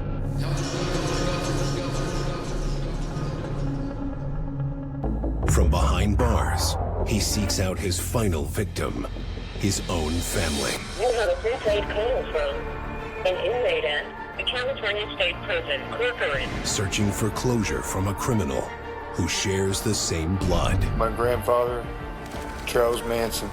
I wish I could be you in what I'm doing. It's hard to look back and know where you come from. I did not want my son around that. I didn't want him to think that that was in him, because that would have been his bloodline. What's going to happen to me? Am I going to kill somebody? Is this in the family tree? Is this in the genes, in the blood? I want to face him face to face. I want to know the answers because I'm sick of feeling lost. No matter who he is, he's still family. Understanding me is understanding yourself. The reality is, you're me.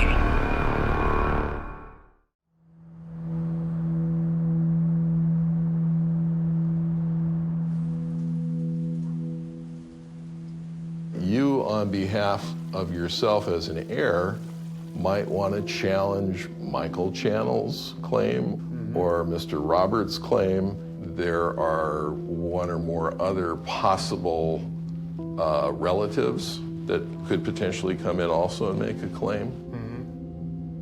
I never met Michael Brunner. What I knew about Michael Brunner was that his mom was Mary Brunner, and his father was my grandfather, Charles Manson Sr.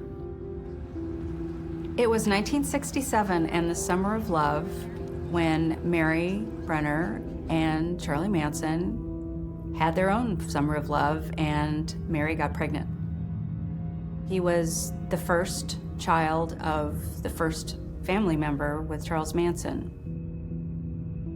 Charles certainly believed that Michael was his child. He referred to him, he didn't refer to him as Michael.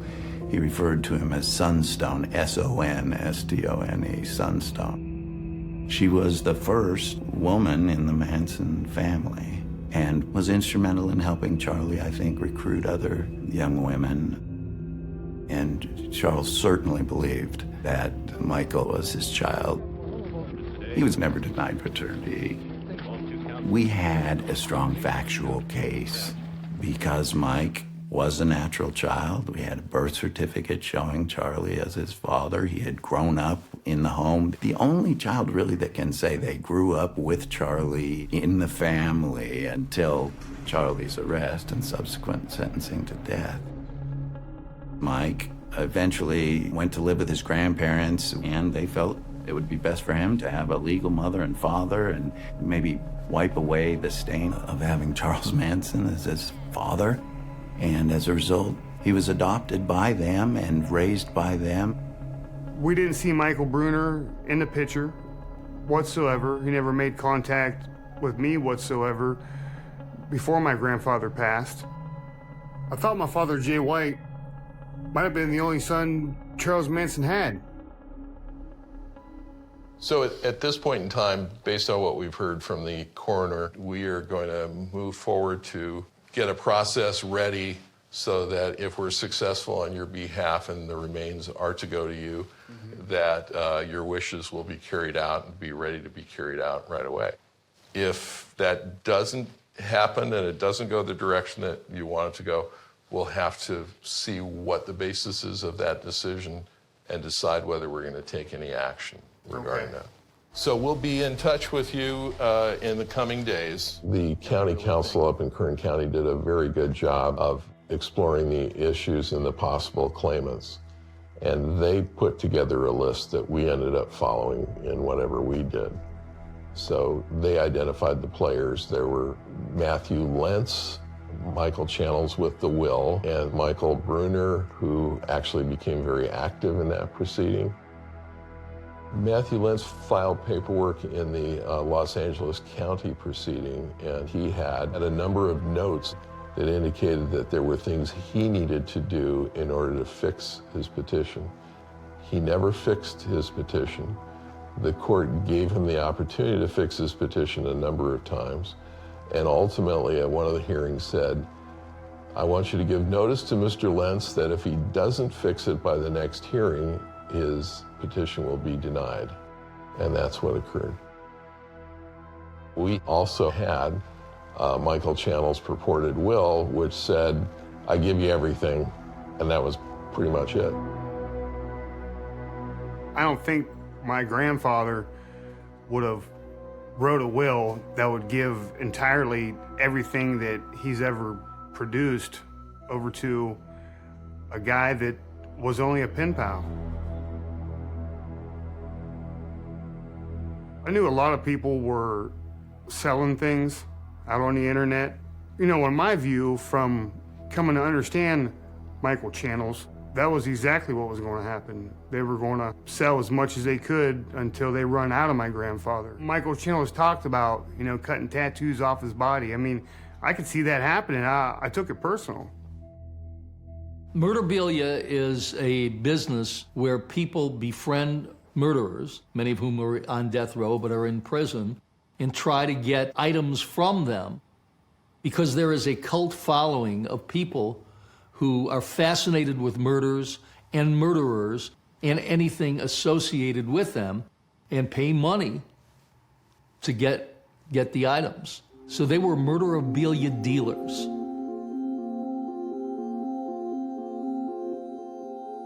All this stuff kind of found me. I've been collecting for years. I started seeking it out and writing people and getting things. After a while, people realize that you collect this kind of thing, and it just starts finding you. It's bizarre. I had to explore the murderabilia scene so I could see what it was about. I went to visit a gentleman who was interested in doing a blood painting of my grandfather. This is a pretty nice setup. Thank you, thank you. It's like every wall there's something new, so. I'm a big fan of the weird, strange, unusual, infamous, and anything that turns an eye. So you got some of my grandfather's stuff up here also. I do. The stuff I have of your grandfather, Charles Manson, that's just a small taste of it. So I have some paintings and all kinds of crazy stuff. There's so much Charles Manson stuff out there. I mean, your grandfather made an impact. He was a complex guy, he was a showman. That's what I liked about him. I mean, I initially got a hold of him because of the infamy, and after talking to him, I saw a little deeper into the whole thing.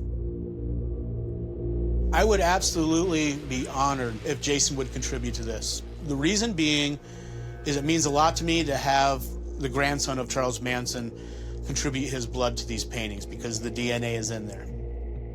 I actually did my first blood painting of Charles Manson a couple years ago and sent him copies of it. I like to paint in it, and the idea is to create a future relic. I'm not really a dealer. I'll trade once in a while. Once in a great while I might sell something, but I'm a collector. I don't know, I just have a compulsion to have the stuff around me. It's not all, serial killers that I paint. I paint anything I find fascinating.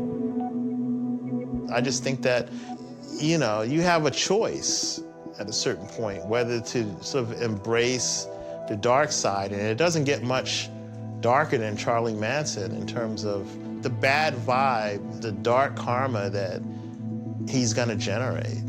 And to say, yeah, I want some of that shit. It's like someone who embraces heroin. I don't know if I do agree with that. I think it's all exploitation. And I'm exploiting things that I'm fascinated with. And if other people happen to be, That's great, because I'm glad if people enjoy or get pissed off by my art. I don't mind provoking. After I left, I had to go back up and get a book. His girlfriend grabbed my arm and she started looking at me, and she's like, oh, I wish I could take your blood, and she's looking at my veins, and I'm just thinking, leave it alone. After seeing what was in there, it's not my cup of tea. You can't have my blood, my anything, man. I was out. I mean, really? I mean, do your thing, whatever you want to do, but it's not going to be with anything from my husband or my family. I don't know. People do anything to make a buck.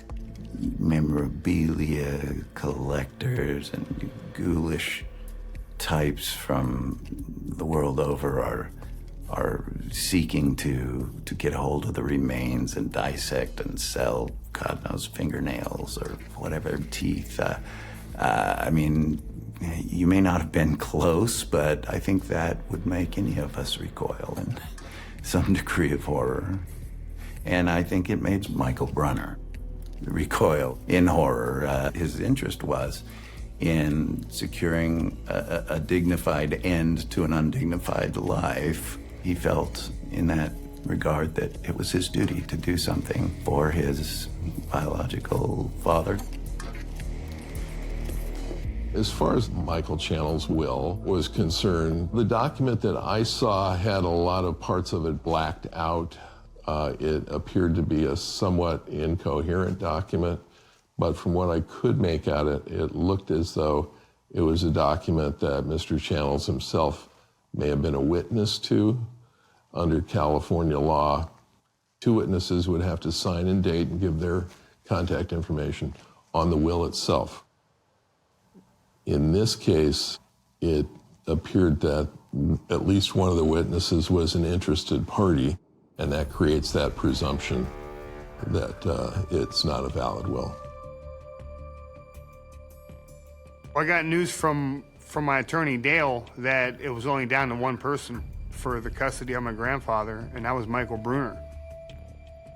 We had a strong factual case because Mike was a natural child. I think it's great that I have an uncle out there. I would love to meet him. I would love to meet him on, terms that aren't so rough, I don't even know Michael Brunner. I didn't know him. I didn't know him before this happened. I don't know him now, but the opportunities are still there for us to have a bond. Man, I'm just gonna say it. I mean, towards the end, when I asked him about Brunner, do you think he's yours? And he said, man, who knows, man? We were all fucking back then. Everyone was fucking everyone. How the fuck am I supposed to know that's my kid?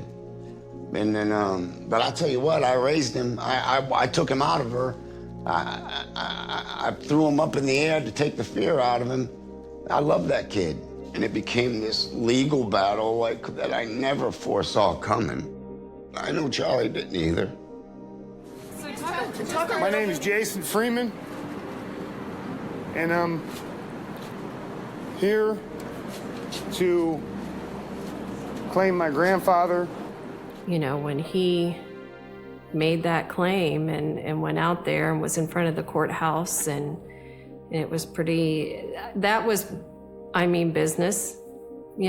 I'm gonna finish out what I started. Family comes first. What kind of relationship did you have? I just want to get to know my grandfather. And he tells me, I don't know how to be a grandfather. I don't know how to be a father. The only father I have, the only grandfathers I have are these prison guards.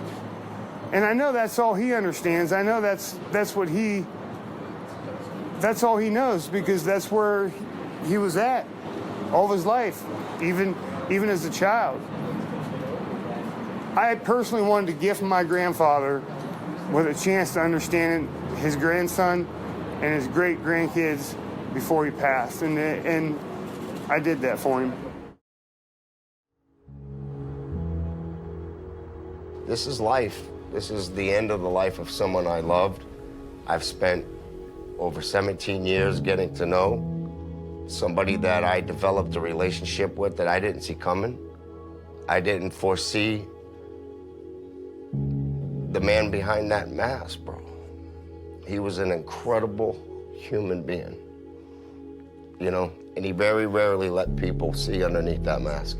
Very few people. Yeah. And, Oh, yeah. And I will admit, he died, I'm gonna say, protecting you, because he didn't want to let you in, because he didn't want you or your family tainted. I noticed whenever your grandfather got close to love, or someone telling him, whenever I would tell him I loved him, he'd say, man, you gotta stop it. No, you're making me feel like a schoolgirl, man. What are you, you love me? Yeah. You know, he would push you away. Yeah. He would lash out at you. He would degrade you in some way. He would degrade you, humiliate you. Yeah. And I'm smart enough to know that that's a shield for him, you know? And it wasn't until the end of his life that he began to repeat it. And that's how I knew that was the mask. I mean, it's just such a drama scene with that guy. And I don't know, he just thrives on it. It's I don't know what his infatuation is with Charles Manson, but there's something not right, because, I mean, there's more to life, and now he's dead, so now what? I don't know what is, I don't know.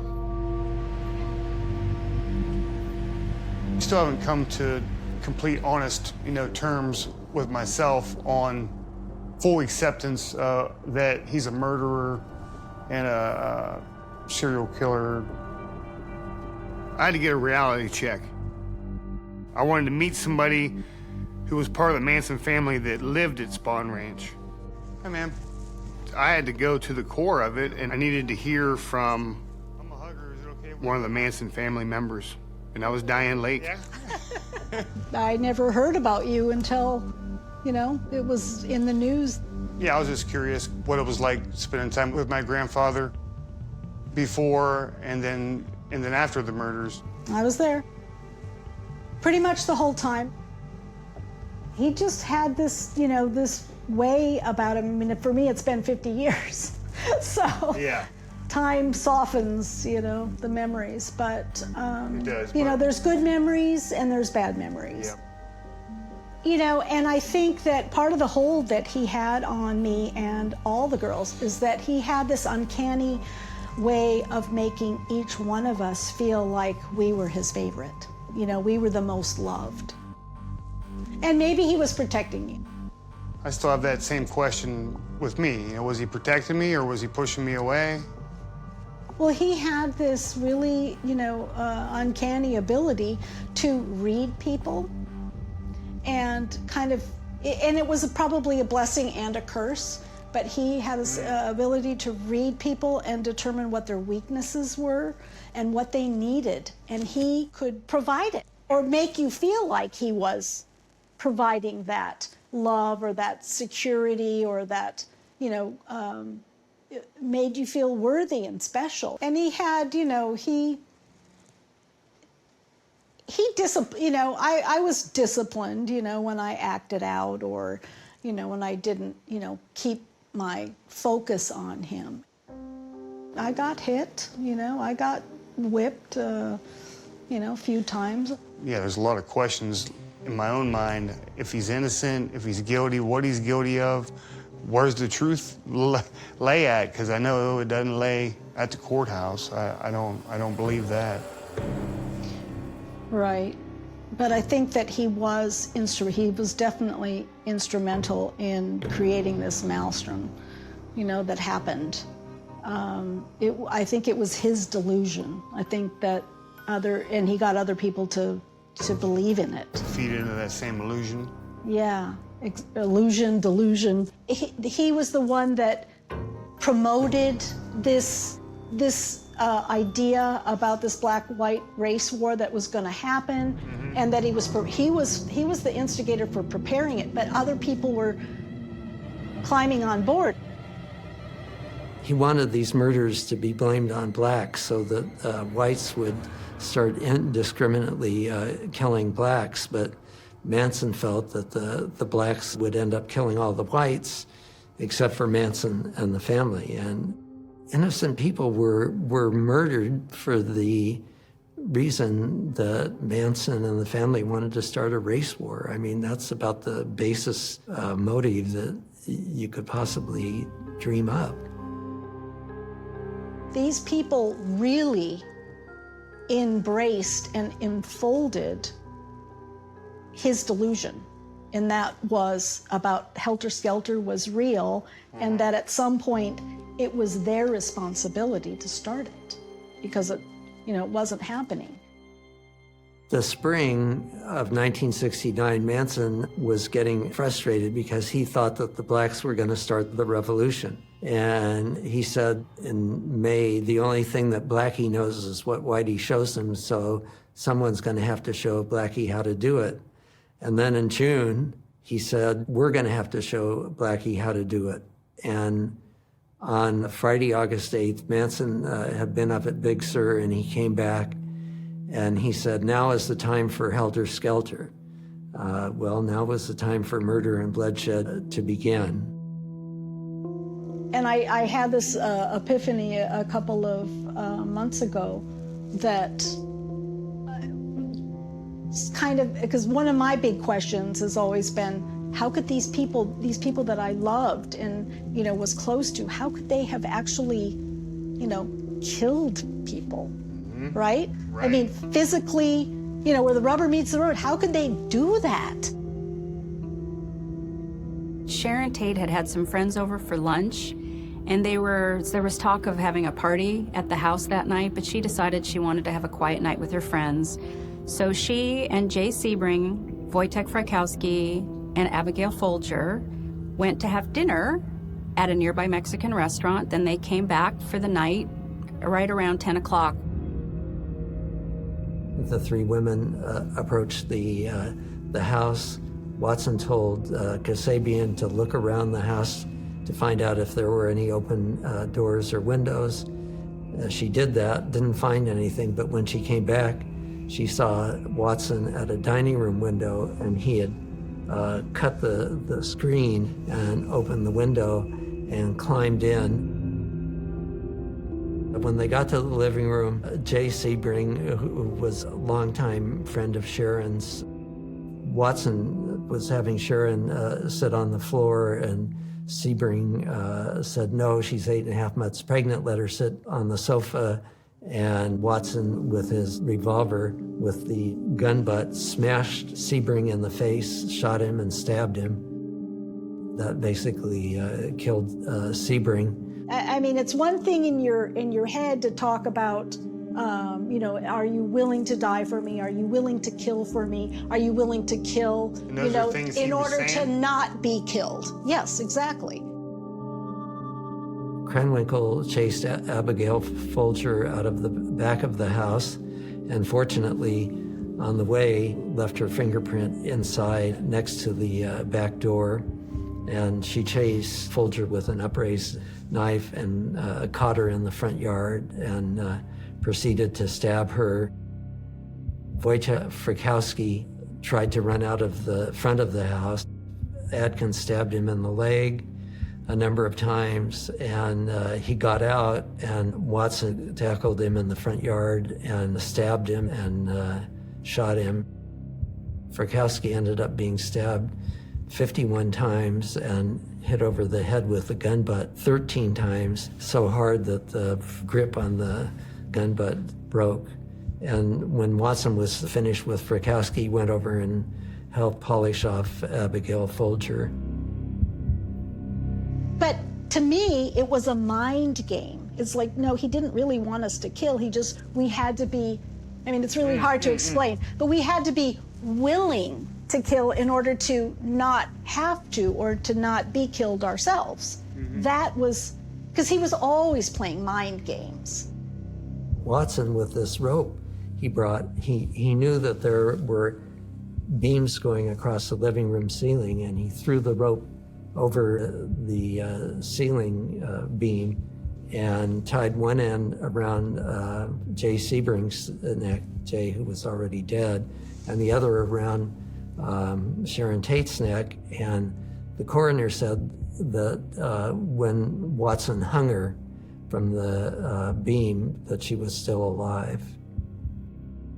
Charles Manson, your grandfather, descended into a psychotic, I think, delusion that made him increasingly, and his name, Manson, increasingly made him feel like he was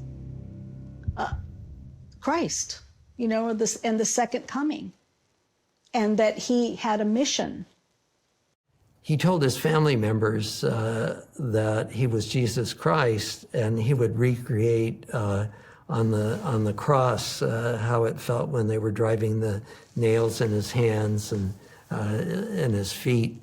And he said the first time he came to earth, he came as Jesus Christ, and he got crucified. So this time he was coming as the devil.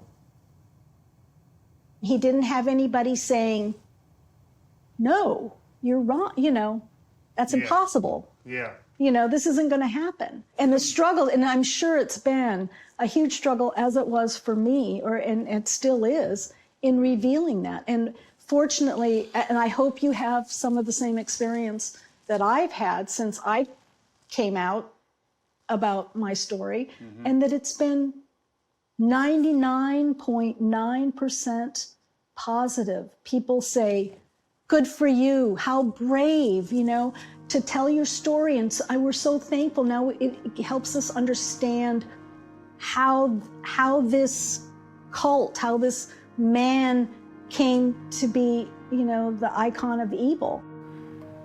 Diane's story was like a three-piece combination that put me on the ground. Now I'm so glad to have met you. We shared our stories. Yeah.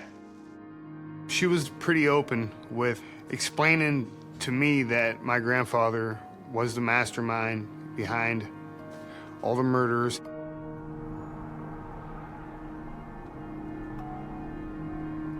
I turned to Dode Overton. He was a pastor from a local church in our area. When my dad passed away, he was there. Now my grandfather passed away, and I want to make sure he was there. I'm not looking at the forest, I'm looking at that one tree. And I know I need people around me that can see in front of me and on the side. And he always had the right answers at the right time. When I first met Jason, he was, like you say, a rough character. After he was coming to the church for a while, I got to know him a little bit better. He was still fighting at that time. There are those things that happen in our lives that we can repent of and turn from and walk away from. Hey, man. How you doing? Which I believe Jason did that, and that's why he's living the life he is today. So how do you feel spiritually? How do you release that hatred and all that anger that's against you for something you didn't really do? Well, the first thing I can say that for weeks and months, you know, it's been a roller coaster. You know, it's like, where do I put my time and my focus and my energy? We got some things out of the way, and we're in court now, and I mean, I know I can feel the spiritual battle going on. It's around me. It's not.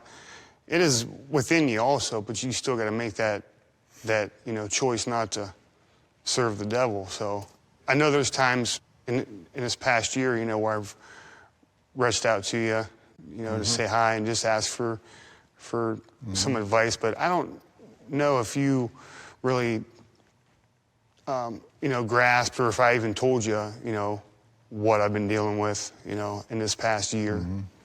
I imagine a lot. Yeah. You got it coming at you from all angles. He's not accountable for that. He's not accountable for anything his grandfather did. And I don't believe he has to make penance or anything like that. We can't pray him out of hell. We can't pay for them to get out of hell. That's just the fact of the scripture. There's a lot of people out there that I would imagine, just because I know what the world thinks, that this is all a big game, that you somehow manipulated this whole thing so that you can get rich. How do you deal with that?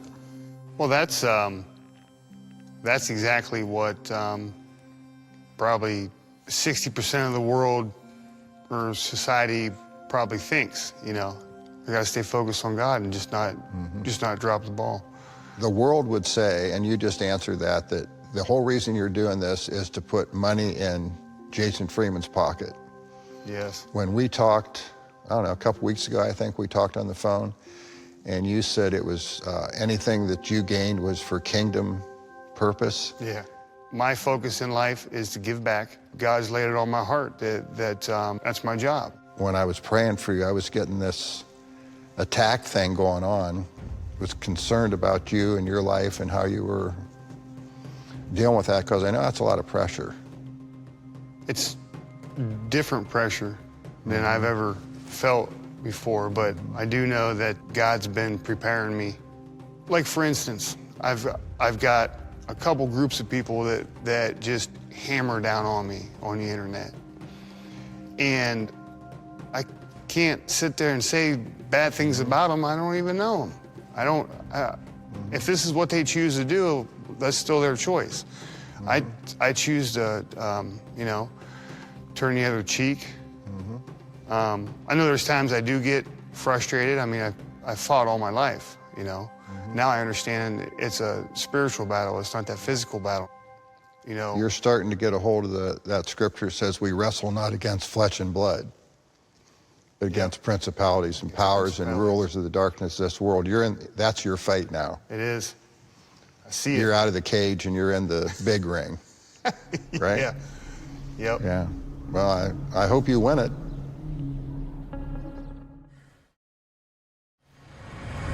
One more thing for you tonight, and it is the resolution of the absurd fight over what to do with Charles Manson's remains.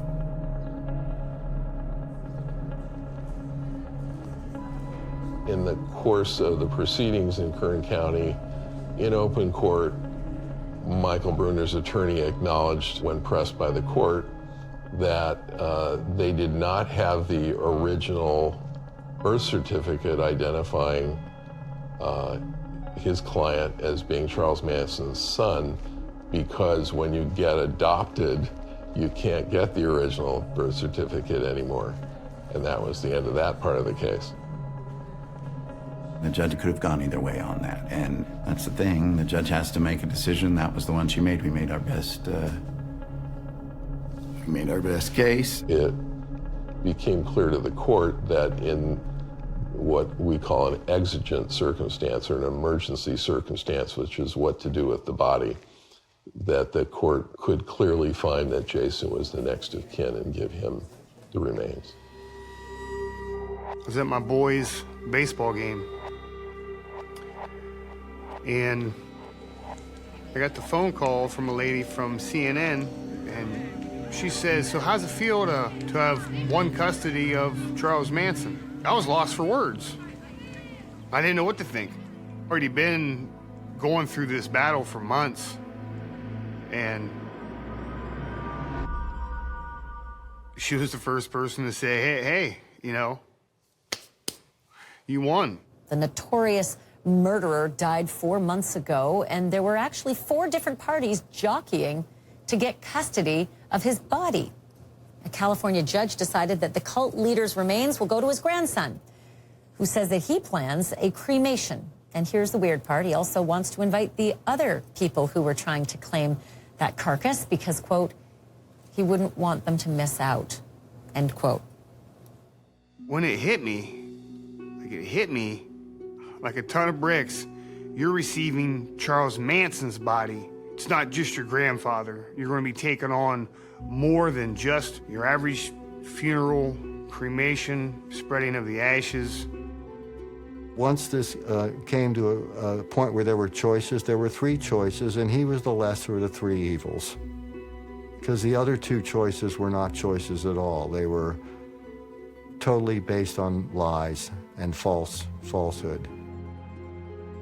I think you look at Jason and you think, maybe, your one inclination would be, well, yeah, he's out for publicity maybe, he's trying to make some money, and all those things would be possible. And being a newspaper reporter, I would have that skepticism naturally.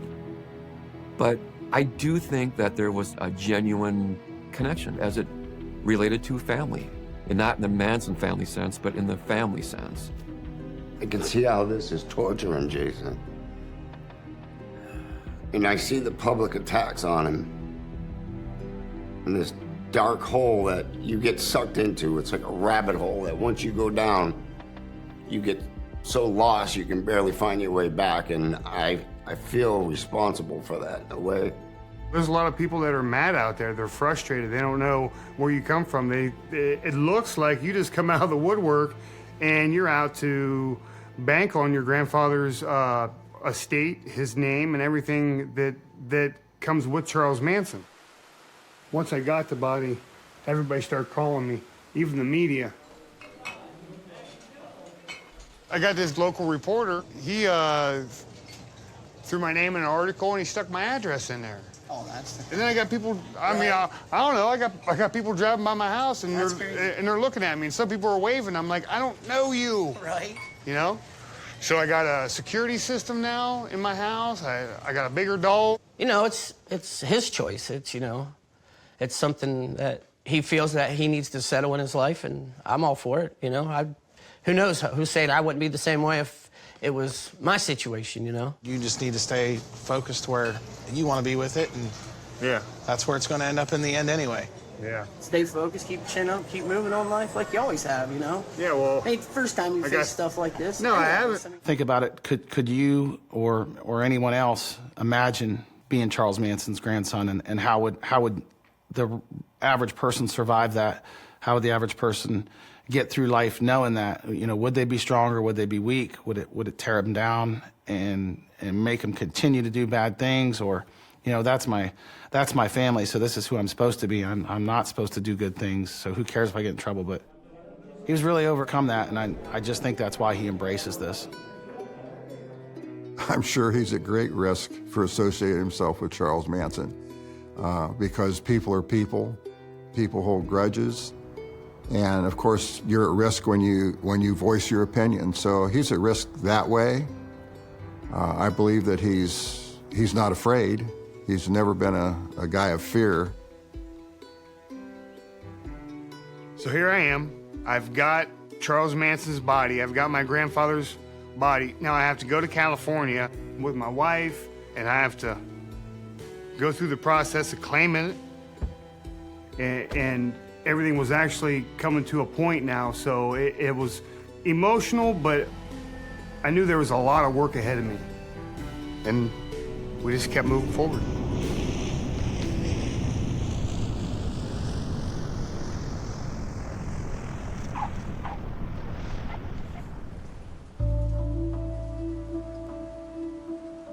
You know, Dale, you and I both talked extensively on where the remains could end up.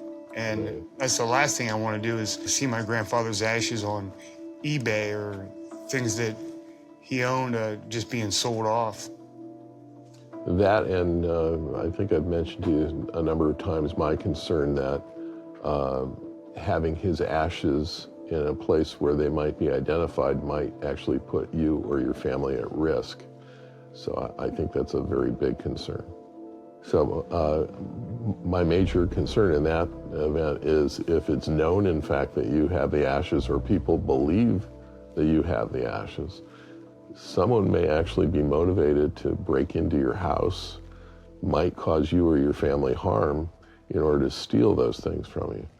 So my own personal suggestion would be, if it's in your intent to have him cremated, to scatter his ashes in a manner in which the public will know that they've been scattered, that they don't remain, and that it won't put you at risk. Yeah. And it will also bring some finality to the time on earth of your grandfather.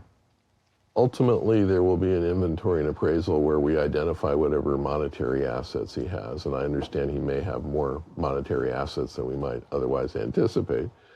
But he also has, as I understand, an extensive collection of art that he himself has created that still should be stored at the prison. Okay. He also has intellectual property rights that relate to music. Likely his person in the media may be an intellectual property right that will be controlled by the estate and ultimately by the heirs. I noted that in the recent news, there was an art piece that was sold, I think, in Great Britain for $10 million that was purportedly inspired by Helter Skelter. So if there's actually an art piece by your grandfather, it might be in that range. We don't know. Now that he's passed, there won't be any future art pieces that he creates. So it's a limited collection of assets, and that may make them even more valuable. I knew the first task was actually getting my grandfather from Kern County to the funeral home.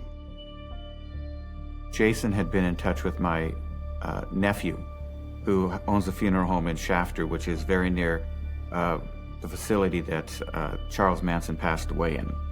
So they were looking for a local funeral home, and my nephew just couldn't provide the type of facilities that Jason was asking for. So he recommended me, and Jason contacted me, and we got involved that way. What happened on a Thursday afternoon when I received a phone call from Les Peters, who is the owner of the Porterville Funeral Home, and that's not unusual because he'll call me when there's a need for a pastor. And he called me and said he had somewhat of an unusual situation and if I would be available to do a service. And so then he shared that it was for Charles Manson. I was living in Southern California when those atrocious events took place, and like so many others, in shock as I followed the news. And so, I mean, that was a part of my early years. And so, yeah, thinking about that terrible moment in history, and now the reality of this person having a funeral service. Then he shared that he was going to be meeting with Charles Manson's grandson, Jason. And as a part of the conversation, he said, and Jason's a believer, he's a Christian. And so a couple things went through my mind. I said, well, number one, I'm a pastor, so I'm always involved in doing services for whoever it may be. But then also to know I could be supporting someone who's of the faith, I wanted to be available for that. Over the years, I've served many people who were in prison and did heinous crimes, and we never judged them. We're here for the families. When they request us, we just go ahead and service them. Well, it was a very long day.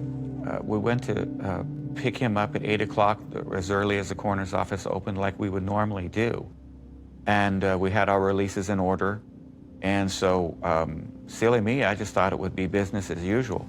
But when I showed up at the coroner's office, I was told to sit out in the waiting room. And I waited there for quite a while. Someone came out and told me that, well, they didn't want to release him yet, and that we didn't have the proper releases. And so it was kind of a runaround for a while. And I'm not sure what was going on at the coroner's office, why they didn't want to treat it as they normally would, but I was trying to. Well, I was anticipating that the remains would be in the freezing area. And I've been into that coroner's office many times, and you turn right, you go to the refrigerator section, you turn left, you go to the area where they actually hold remains in frozen. And that's what I anticipated to do, and that's not what the case was. We are required by California law, and basically it's the federal law, that when we take remains into our care, that they be placed in a refrigerated area. And that's, of course, what happened to Mr. Manson. But that's not something you would do for 3 months, which is what happened here. And so that really created a lot of difficulties for me on the technical side of preparing his remains.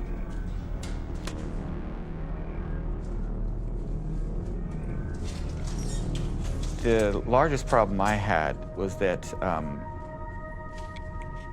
just like if you're in a bathtub, you all know what happens. You're in the bathtub for an extended period of time, your fingers start to wrinkle up from the water and everything.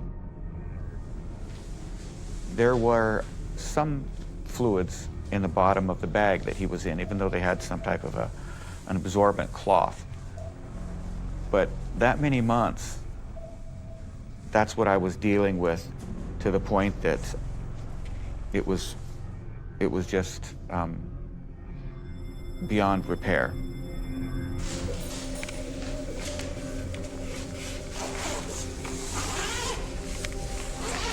I'm always very careful when I talk to people about remains and the condition. And I don't want to be macabre. I always want to respect everyone's dignity. And I'm not sure I want to go too much into the condition of Mr. Manson's remains, just out of respect that I would have for anyone. As soon as Les had given me a call, to be honest, I immediately went on the internet search for Jason Freeman to find out a little bit about his background. And it gave me a chance to read up a little bit on Jason and give me a little bit of his background. And that made all the difference in the world to me, because Jason's a believer. He's a Christian, and I felt like there was someone whom I truly could stand with and support. Jason had already put in a considerable amount of time in trying to put together the facility to be able to handle the remains. When the time came, he was ready to proceed. I was contacted Thursday by the funeral home with the understanding we would be meeting with the family members involved on Friday. Once I made contact with Great Wolf and George, I knew that whoever they wanted to have there, I wanted to give them an open invitation to share that with the people that they know that I don't know that knew my grandfather, so they all could have the opportunity to share this time together. I have a feeling there's going to be a lot more that show up. Do we have a plan for security or like we need to think about that, because you know that somehow somebody's going to know what's happening and where. That's great. Not everybody that shows up is getting in. I mean, that's going to have to be very selective. So it's important to have security in place. Yeah, I think security has to be a priority. Jason has done all of the work. Jason and his family have been through the ringer with learning about Charlie, with learning about Jay, with going through all these emotions. There hasn't been one single one of these people who've contributed to anything. They're just another character that followed Charlie, and that's crazy.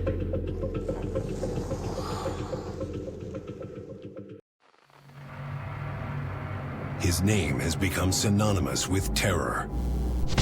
In California, 5 members of a so-called religious cult, including Charles Manson, the guru or high priest, have been indicted in the murder of Sharon Tate and 6 others.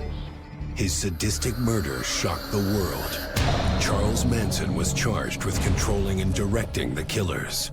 I don't have any guilt. I know what I've done. Todesstrafe in Kalifornien. And now, 50 years later, he remains the face of evil.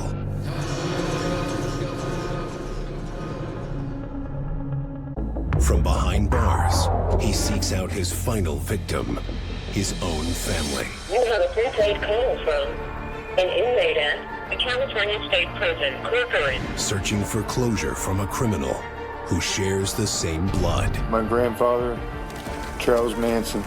I wish I could bring you into what I'm doing. It's hard to look back and know where you come from. I did not want my son around that. I didn't want him to think that that was in him, because that would have been his bloodline.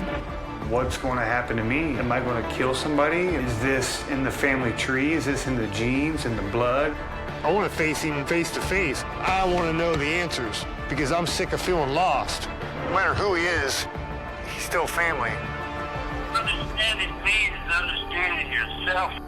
The reality is me.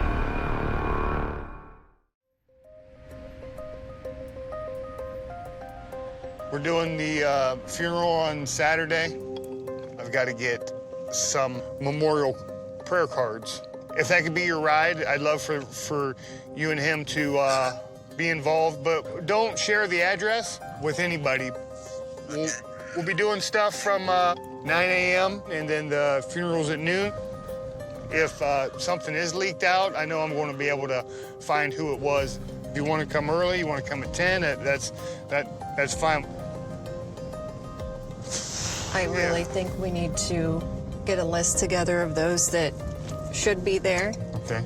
It's important for them to be there because they were a part of your grandfather's life, and we need to keep those that weren't a part of his life, have very little to do with his life, out.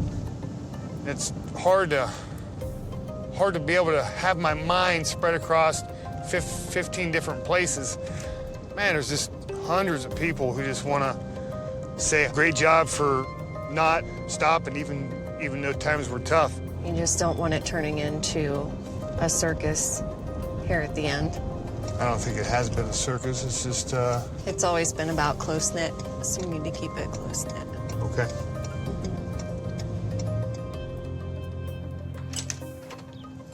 Hey, Jason. Les? Nice to meet you finally after right, all our brother. conversations. I know, we had some long ones. This must be Audra. Hello. Hi. Yes. It's my wife, Audrey. Nice to meet you. We initially talked that there wasn't going to be any viewing of the remains. As we got into it, just like with many families, Jason was saying, well, I think I'd like a little bit more. Maybe I would like to see my grandpa. When we picked Grandpa up, we were very surprised with the condition of his remains. We all knew that it had been several months since he passed away. But unfortunately, instead of placing him in their freezing section, he was placed in a refrigerator. And so his appearance is denigrated more than we would have preferred. When the funeral director presented to me, he was beside himself at how they left him at his time of death. And I said, what do you mean? He said, well, just imagine a fruit put in the fridge for 4 to 6 months. And I thought in my head, whoa, ooh. From what I understand, you never actually got to really meet Grandpa. I haven't got to meet him, and I thought today would be that day to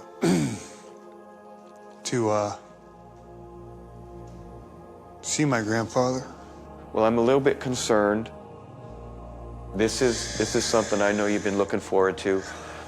I haven't had a chance to really prepare him for what we call a viewing. He's here.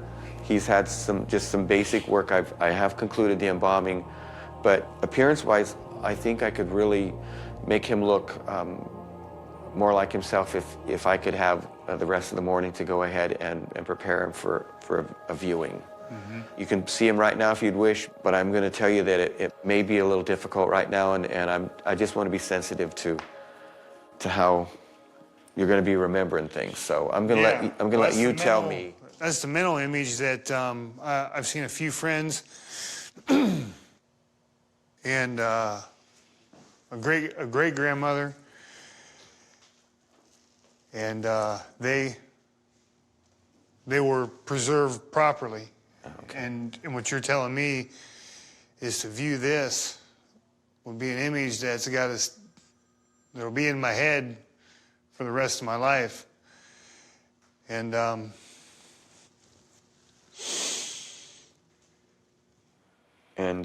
even tomorrow, it's still going to be a little rough because I can only do so much repair. I'm just going to step aside and you guys can do what you need to do right now. Thank you. He remembers being at his dad's funeral. I think that whatever he decides to do, he should be able to do. If you think you just want to spend a few moments and see him tomorrow when I've had a chance, we can do that too. Thank you.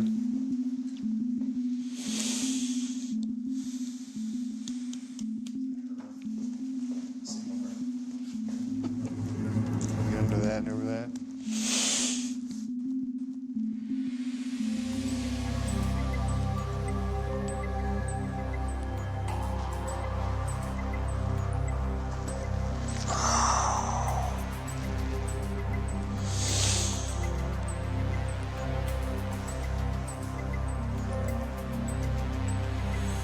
Sometimes I just don't understand why everything's got to be so hard.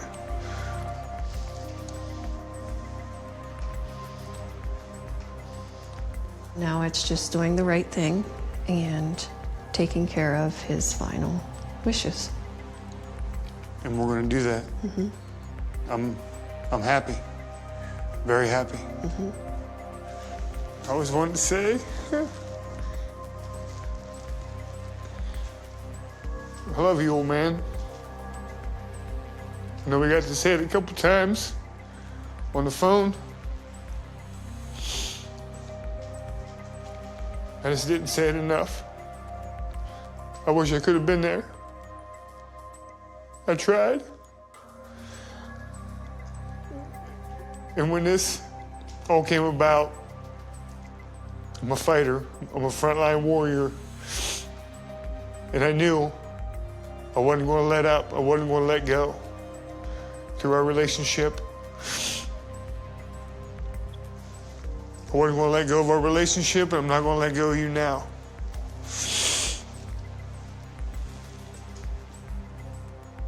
I got you. Got you covered. Got your back. I think I'm ready.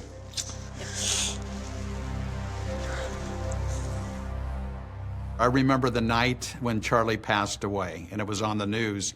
And as I was sitting there, I was thinking, man, what's going to happen when they're going to do a service? And little did I know that a few months later, that call would come to me.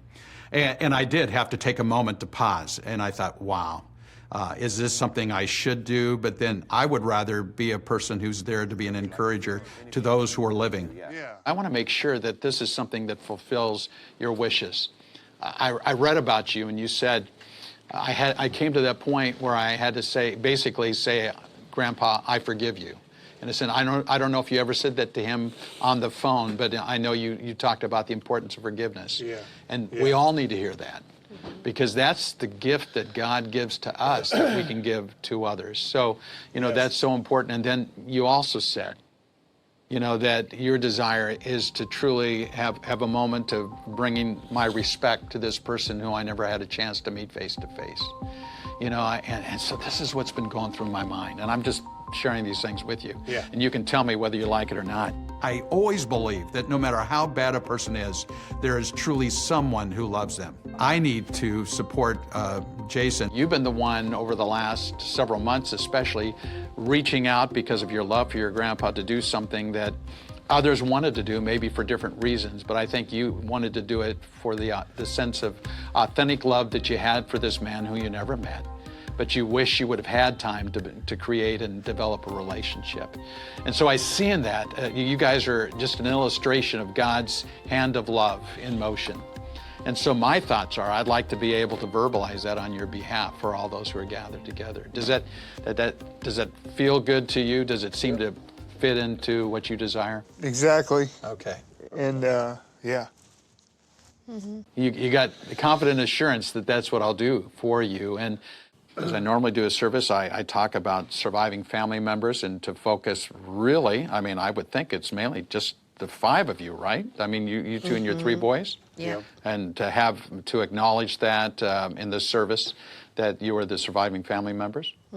The other people you're inviting, what's their relationship? They're just your close acquaintances, kind of your support group? It's been mainly his grandpa's support group. Okay.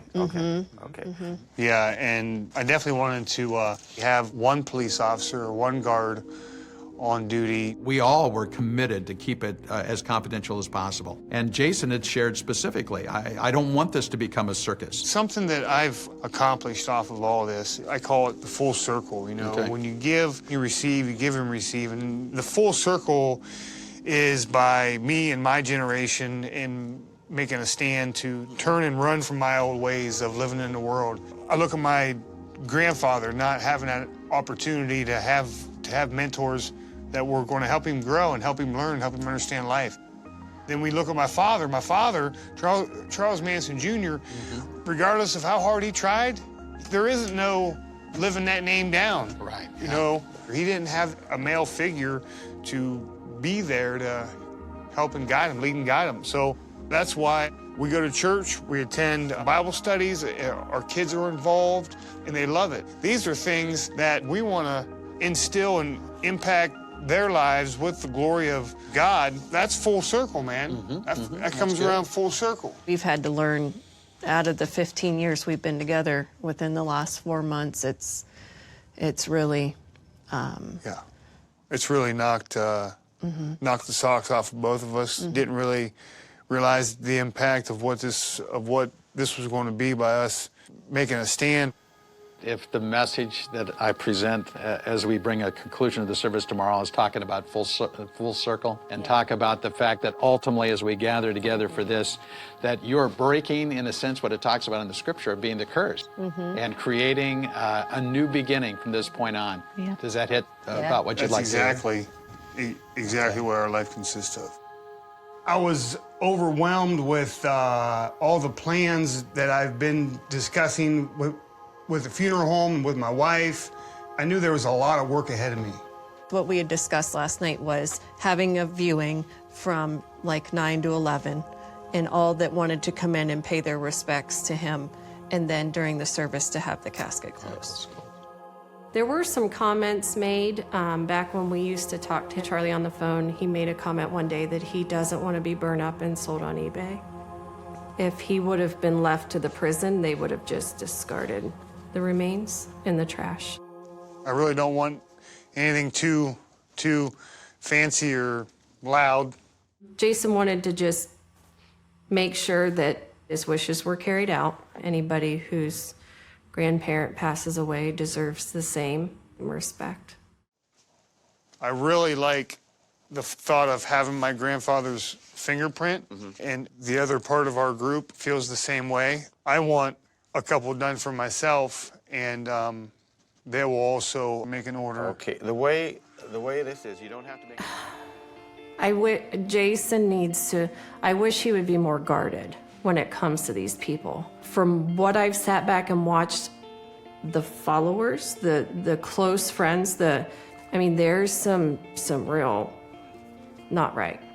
So I have to trust that he's going to make the right decision, and that keeping these people involved for some reason is going to help him. It's not helping me. It's not helping our family. But if it gives him some sort of peace and I don't really know. But I feel like I have to support him. But then I just feel like that they need to stay away. I've got a heart that's probably bigger than my body, and it's hard for me to just shove people away. I don't want to move the sheet.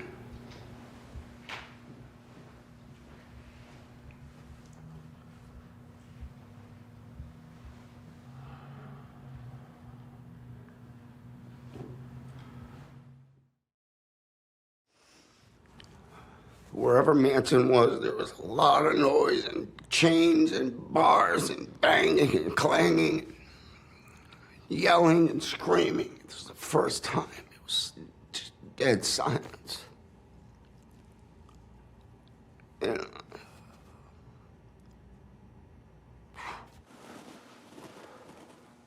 I just saw him at peace.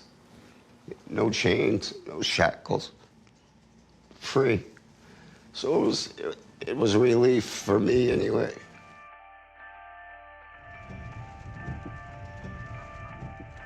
So, everybody's here. Everybody that was close to your grandpa. I mean, this is probably the first and last time that everybody's going to be together. Les has been great. He has been. He brought up questions that I didn't even know to ask. No. And he really has gone above and beyond. I feel at peace now. I feel at peace more today than I did this morning or last night.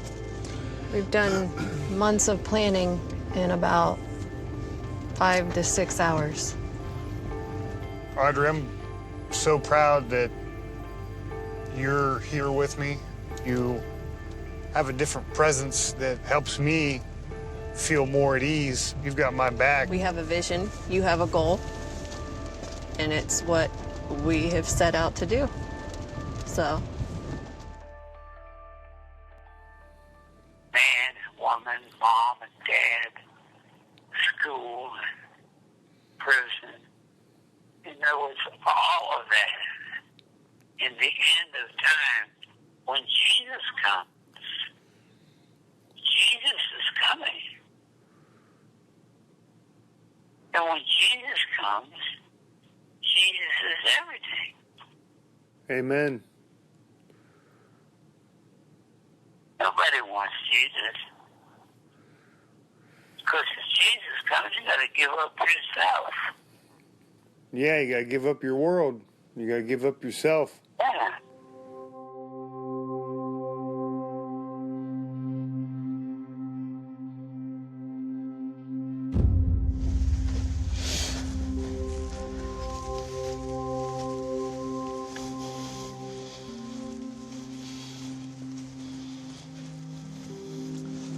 I'm going to get out of your way. I'll let you guys have your time together.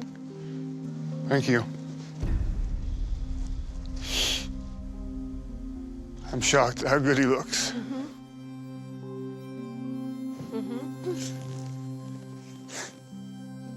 So glad I did this.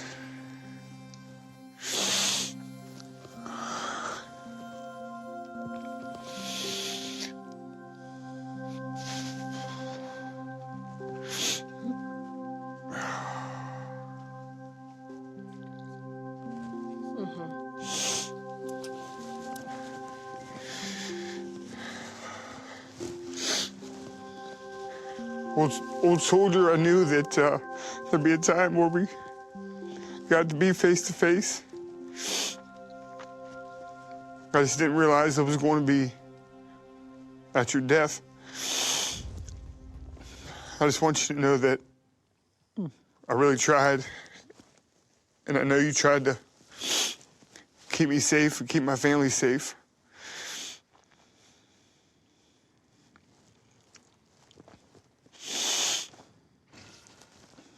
I know why you did what you did. I know why you kept me away. You always kept me at a distance. I know we talked about my father.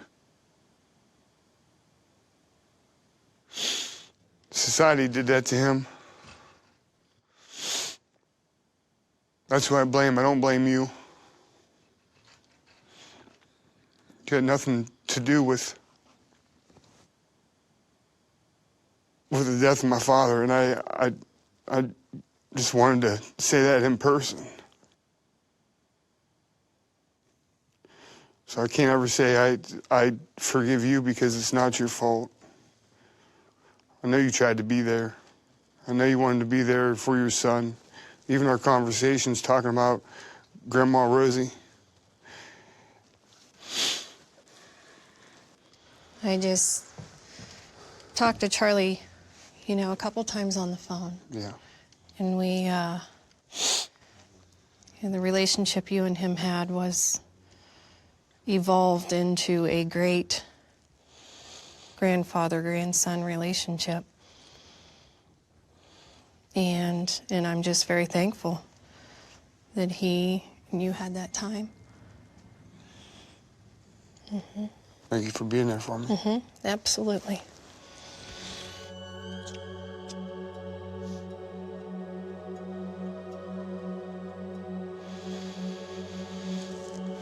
Seeing my grandfather for the first time, it was like a surreal moment, and you look at him and you see the makeup and the job that they did, you're just waiting for them to wake back up.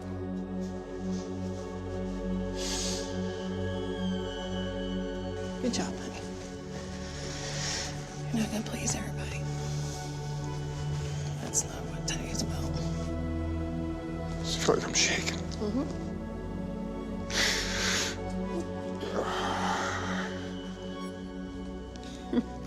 It's a lot. I just never thought in a million years, Audrey, that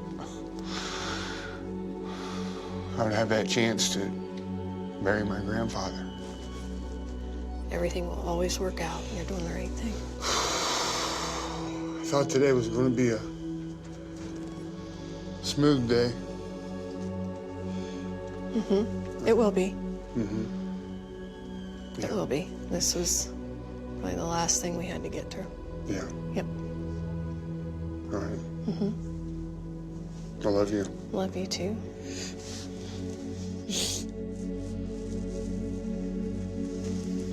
Okay.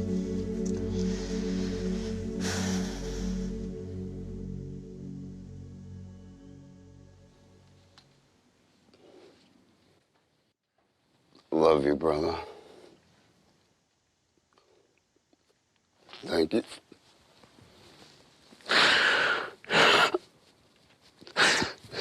Thank you for allowing me in your life, man.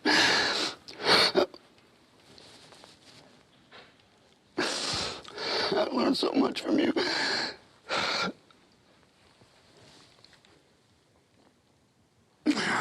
I love you.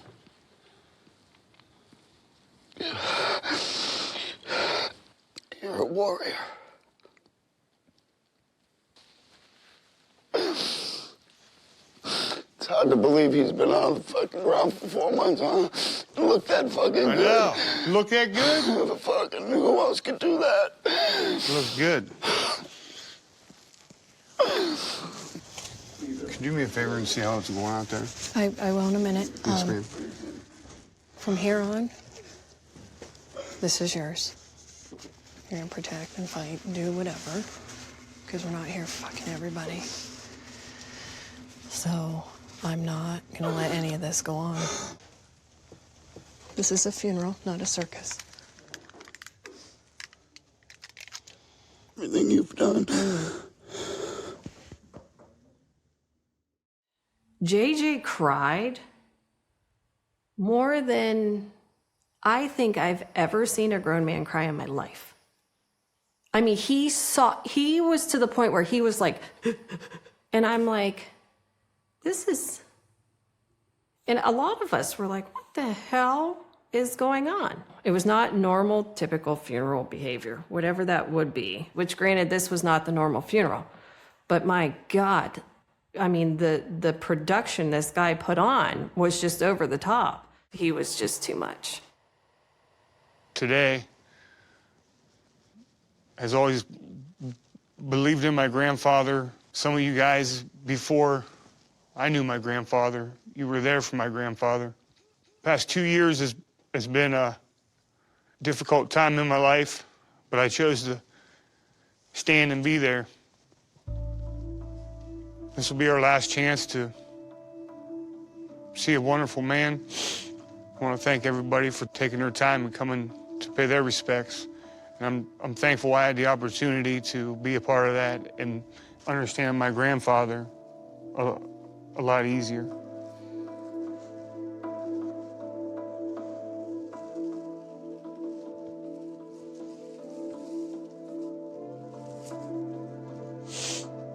His soul is not there. Charles Manson is not there. It's just a shell. In the spirit world, his soul went somewhere, up, down.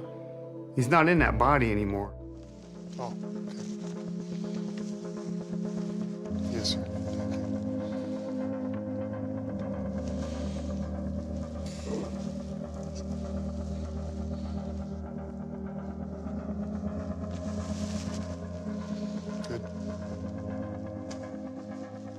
Grey Wolf asked me if I mind if he put a rebel flag on my grandfather's casket. Who am I to ask an elder not to do it? Even though I personally didn't agree with that flag, for my own reasons, I know Charlie took great pride in being from the hills of Kentucky. It was indifferent. I mean, I've had to understand that's the time that they lived. You know, there was a different time. As Charlie got older, he was kind of stuck in that time. Men in the South stood up for independence of choice, independence of being. It's a representation of someone standing up for liberty. That's why I put it on there. Today we've gathered together to say our final goodbyes and respect for Charles Millis Manson. As we gather, this is a time of significance, it's a time of reflection, it's a time to remember, but also it's a time to seek where do we go from here. But I'll just remind you a little bit of his life. It was at the General Hospital in Cincinnati, Ohio, on Sunday, November 11th, 1934, that Charles Maddox entered into this world. In what was an unhealthy environment at that time, he was born to a 16-year-old girl who was not quite yet prepared for motherhood. The challenging part for Charlie is that this unhealthy environment that he was a part of for his early years followed him for the rest of his life, and it was a challenge. There are choices that we make, and I am reminded that every choice we make there's a positive result or there's a negative consequence. And there were many choices that were thrusted on him as a child and his early youth that were very difficult and caused, I think, great pain in his life. But there were also choices that he made as well. And it created an attitude and actions that would impact himself and, of course, influence many others. He was talking about all the mistakes Manson made. You know, Manson, you know, the reason why Manson went down that road. You know, we just wasn't the time or the place for that. So I spontaneously in my mind was picturing, wow, this played right into the Charlie mythos, because this fucking rock and roll, heavy metal, wrestling Billy Graham, what am I doing here, motherfucker, is about to get up and fucking choke the life out of fucking Pastor Mark with both of these fucking hands right on top of Charlie's casket. That's how fucking offended I was. Yeah, so I was boiling. It took everything in me not to get up and embarrass the hell out of that guy. And I was shaken. I just couldn't believe he was going there. The pastor was very funeral-like. I mean, it all stayed pretty. It didn't get too personal, which, I mean, how it couldn't really. I appreciated the pastor. Even in death, for Charlie, rest and peace were not to be found until today. I don't think there's many people that go through that situation that they die November 19th, but then they would not have their service until 4 months later. Seems like all of those things have brought a sense of tension and difficulty, but you've stood the test. You've allowed yourself to be here as a witness and a loving grandson, and I appreciate that. And so I want to affirm this today, especially Charles Manson is survived by his grandson, Jason Freeman, his wife, Audrey, his great-grandson, Samuel, 17, Maximus, age 12, AJ, age 6, and Riley. And today, and I have been so touched and impressed by those friends who have known him over these last several years, who have come today, and with a great sense of grief and sadness have taken the time to say goodbye. That is what we should have for each and every person. My focus was on speaking to an individual, and I wasn't speaking about Charlie at that point. I was speaking to Jason. There may be a person or two here today who would want to take a moment to share a word of your interaction with Charlie that we know would bring an encouragement to the family. So I just want to give you a moment to see if anyone would like to do that. Yeah, come on now, Craig. I'd like to facilitate a bit of focus on some things that Charlie brought my attention to and the world's attention to while he was here with us in a brilliant lifetime that we've all been affected by.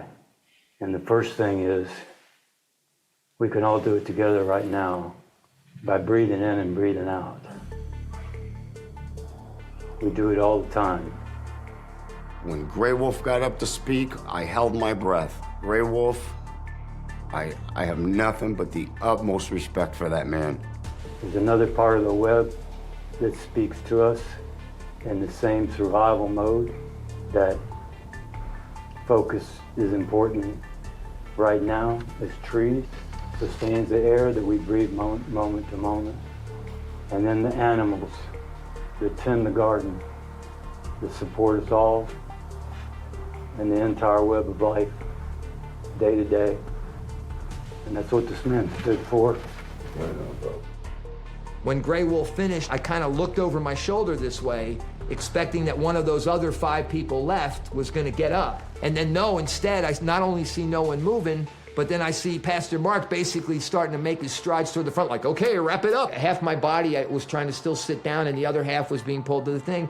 I was asked to get up and speak, but I just couldn't. When Billy stood up and said, I'll speak, it was kind of relief.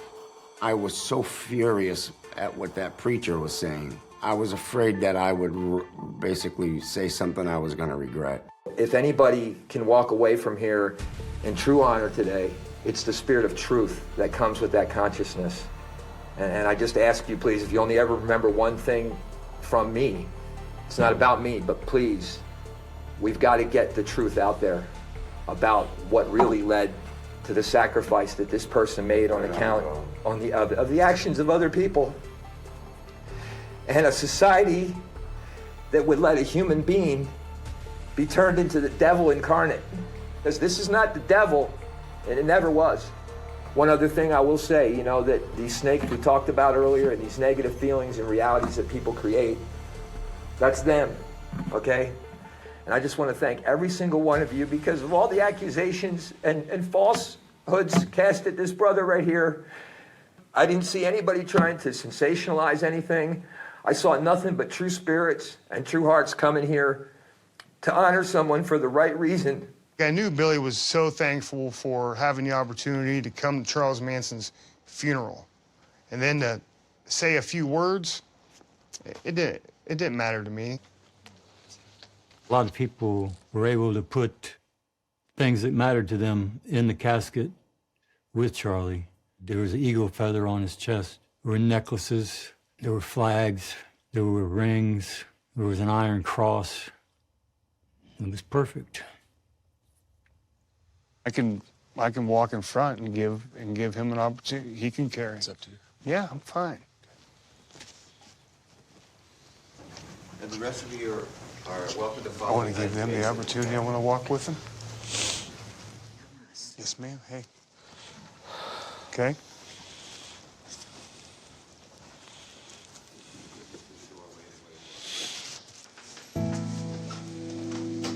This is our moment. It isn't just my moment. It isn't just Derek's moment. Mike, George, Delana, JJ, Billy. We're your brother. Stand here with you guys.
It's going to be probably 3.5 hours now. So you're welcome to stay. Anything you want to do, if you want to stay right here, or just, I know you've got some other things going on here, so I'm going to leave you guys to do what you want. Thank you, Les.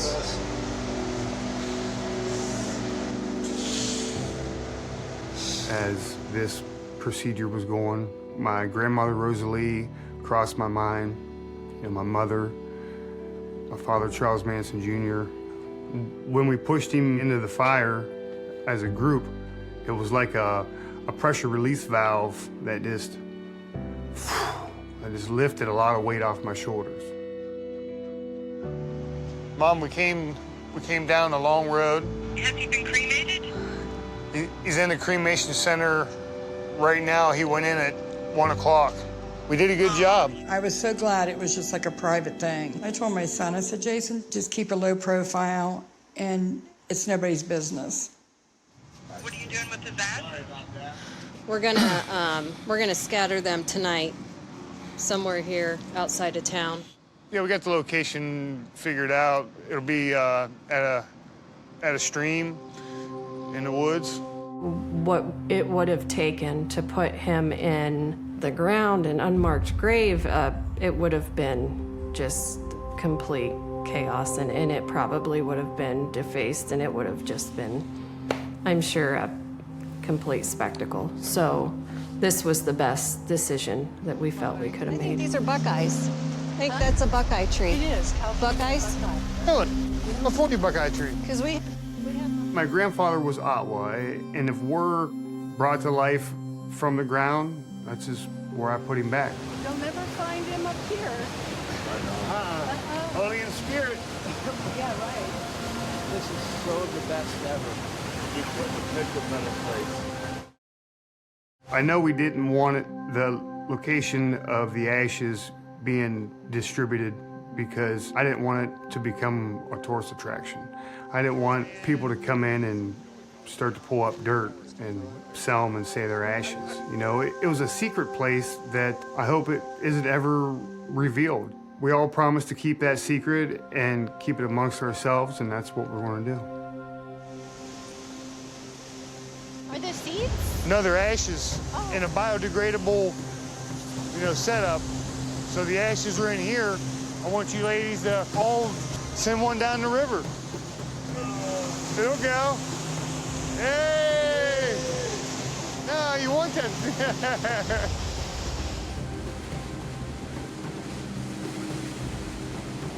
We all can walk back, and then while I'm walking, I'm gonna spread some ashes around the rock lines and the tree lines and stuff, and of course it's all gonna run down into the river one day from the water. I definitely didn't want to open the ashes up to be an opportunity for someone to steal them or do whatever they wanted to with them, but I felt in my heart that other people would love to spread my grandfather's ashes. It had gotten really cold after the sun went down, so I had gone back to the vehicle as everybody else was kind of doing their thing, making their way back. And as every person proceeds to come out with ashes on their face, they literally spread ashes on their faces. I was just like, this is just insanity. I got caught up in the moment and it didn't cross my mind that people were going to be shoving ashes in their pocket. I didn't think that was going to happen. To me, I thought this is a moment that people know to act right, but obviously after seeing that, it just appalls me that people think this is okay. They want part of my grandfather. They want their portion.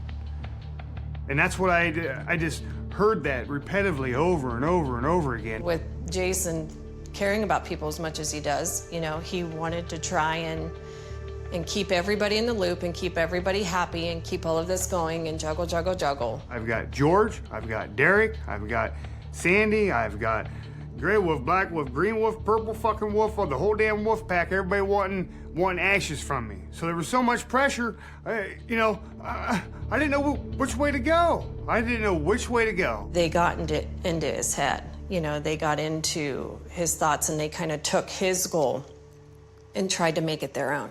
So it was, what can we use Jason to do?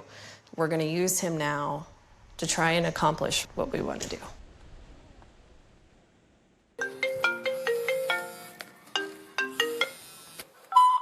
You have a prepaid call from an inmate at the California State Prison, Corcoran, California. The end of time, when you realize who God is, and you realize what you're doing, you realize that all the time that all these people have been pulling you and pushing you and pointing you in the wrong direction for themselves. You got to start looking out for yourself. If you're not looking out for yourself, there is nobody else. So who's yourself? You know who yourself is. Yeah. You understand it? Yeah, I get it. All right. I get it. Be cool. Give my regards. I will, bro. I'm still with you. I'm always with you forever. I know you're in my heart. You realize? You know that, don't you? Yeah. Well, I think I'm fortunate to have you. That's it. I'm so sick of everybody pulling from me.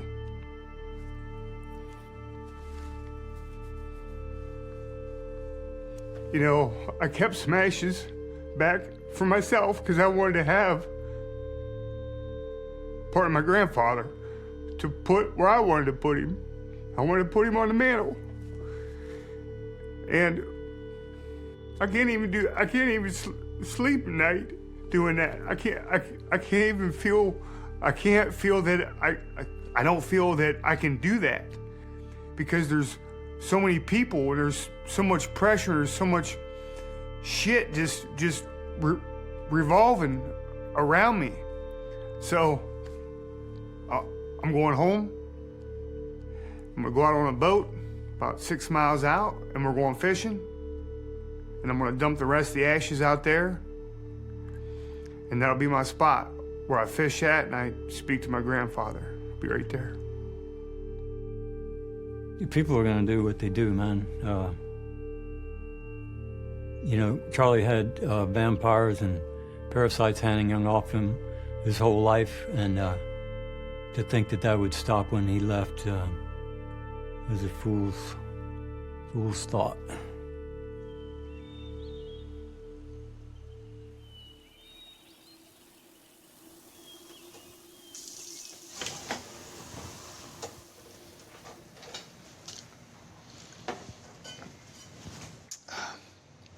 So I know we got a lot of stuff coming up, and I always talk about getting our ducks in a row before this next step with the estate. I think it's a big deal, and haven't really thought about it, and it just seems overwhelming like everything else. I don't have as big a heart for people that my husband does. I don't agree with a lot of what Charlie's done. I don't agree with the people that are around, and I don't have the patience to try and really understand, but I have to support Jason.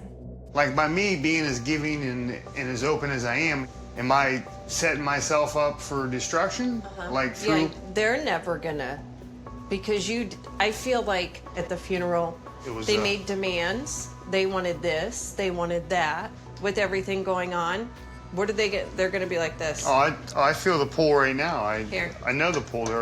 I've got people asking for stuff, and you know, what else was there at the funeral? With quite a few people I see on the inner circle, their intentions surfaced even more now that he's passed away. Everybody's got a view of how things were played out, but what's real? Once I got home from the funeral, something that Diane Lake said to me really hit home and sunk in. He doesn't define you, as he didn't define me, and my relationship with him doesn't have to define me. I'm sorry that you've had to live with, you know, as I have, that Charles Manson has become the icon of evil. I know it's difficult. It's very difficult. I feel like a whole person now, that I don't have that secret that had a black cloud over it, you know, and that it was embarrassed to speak about it. Yeah. I mean, you are not him, you know? Yeah. She put Charles's name down and never went back to it. And I think of my grandmother, Rosie. She did the same thing, but man, she was dragging a child with her that carried the same name. It was almost like my grandmother, was telling me, you're better than that. You're not him. You're not your father. You're you. You know, God's got plans for you, for your loved ones. Rise up and go.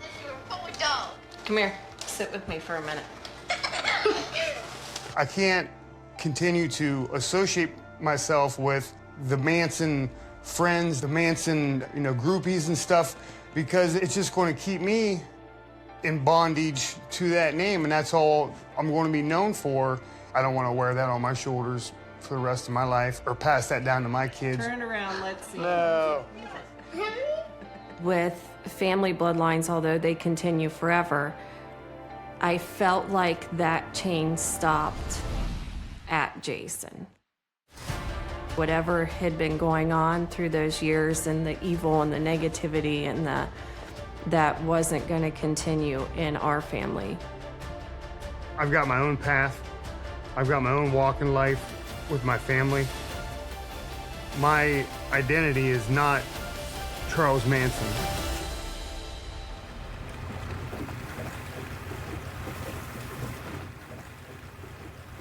The conversation that really stands out to me, out of the many that I have, it's only a couple words that really touched my heart.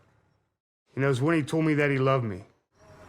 For him to express that feeling over to me was memorable.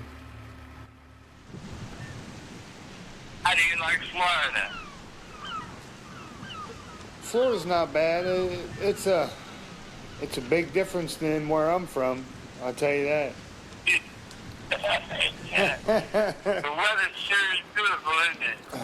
Oh man, the ocean. If I could take you to go see the ocean and go fish with me, I would love to do that.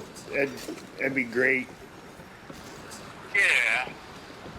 I've been through all that. I found that all the happiness is in my mind. I can go anywhere I want, anytime I want, man. I got a pretty good perspective when it comes to the mental department.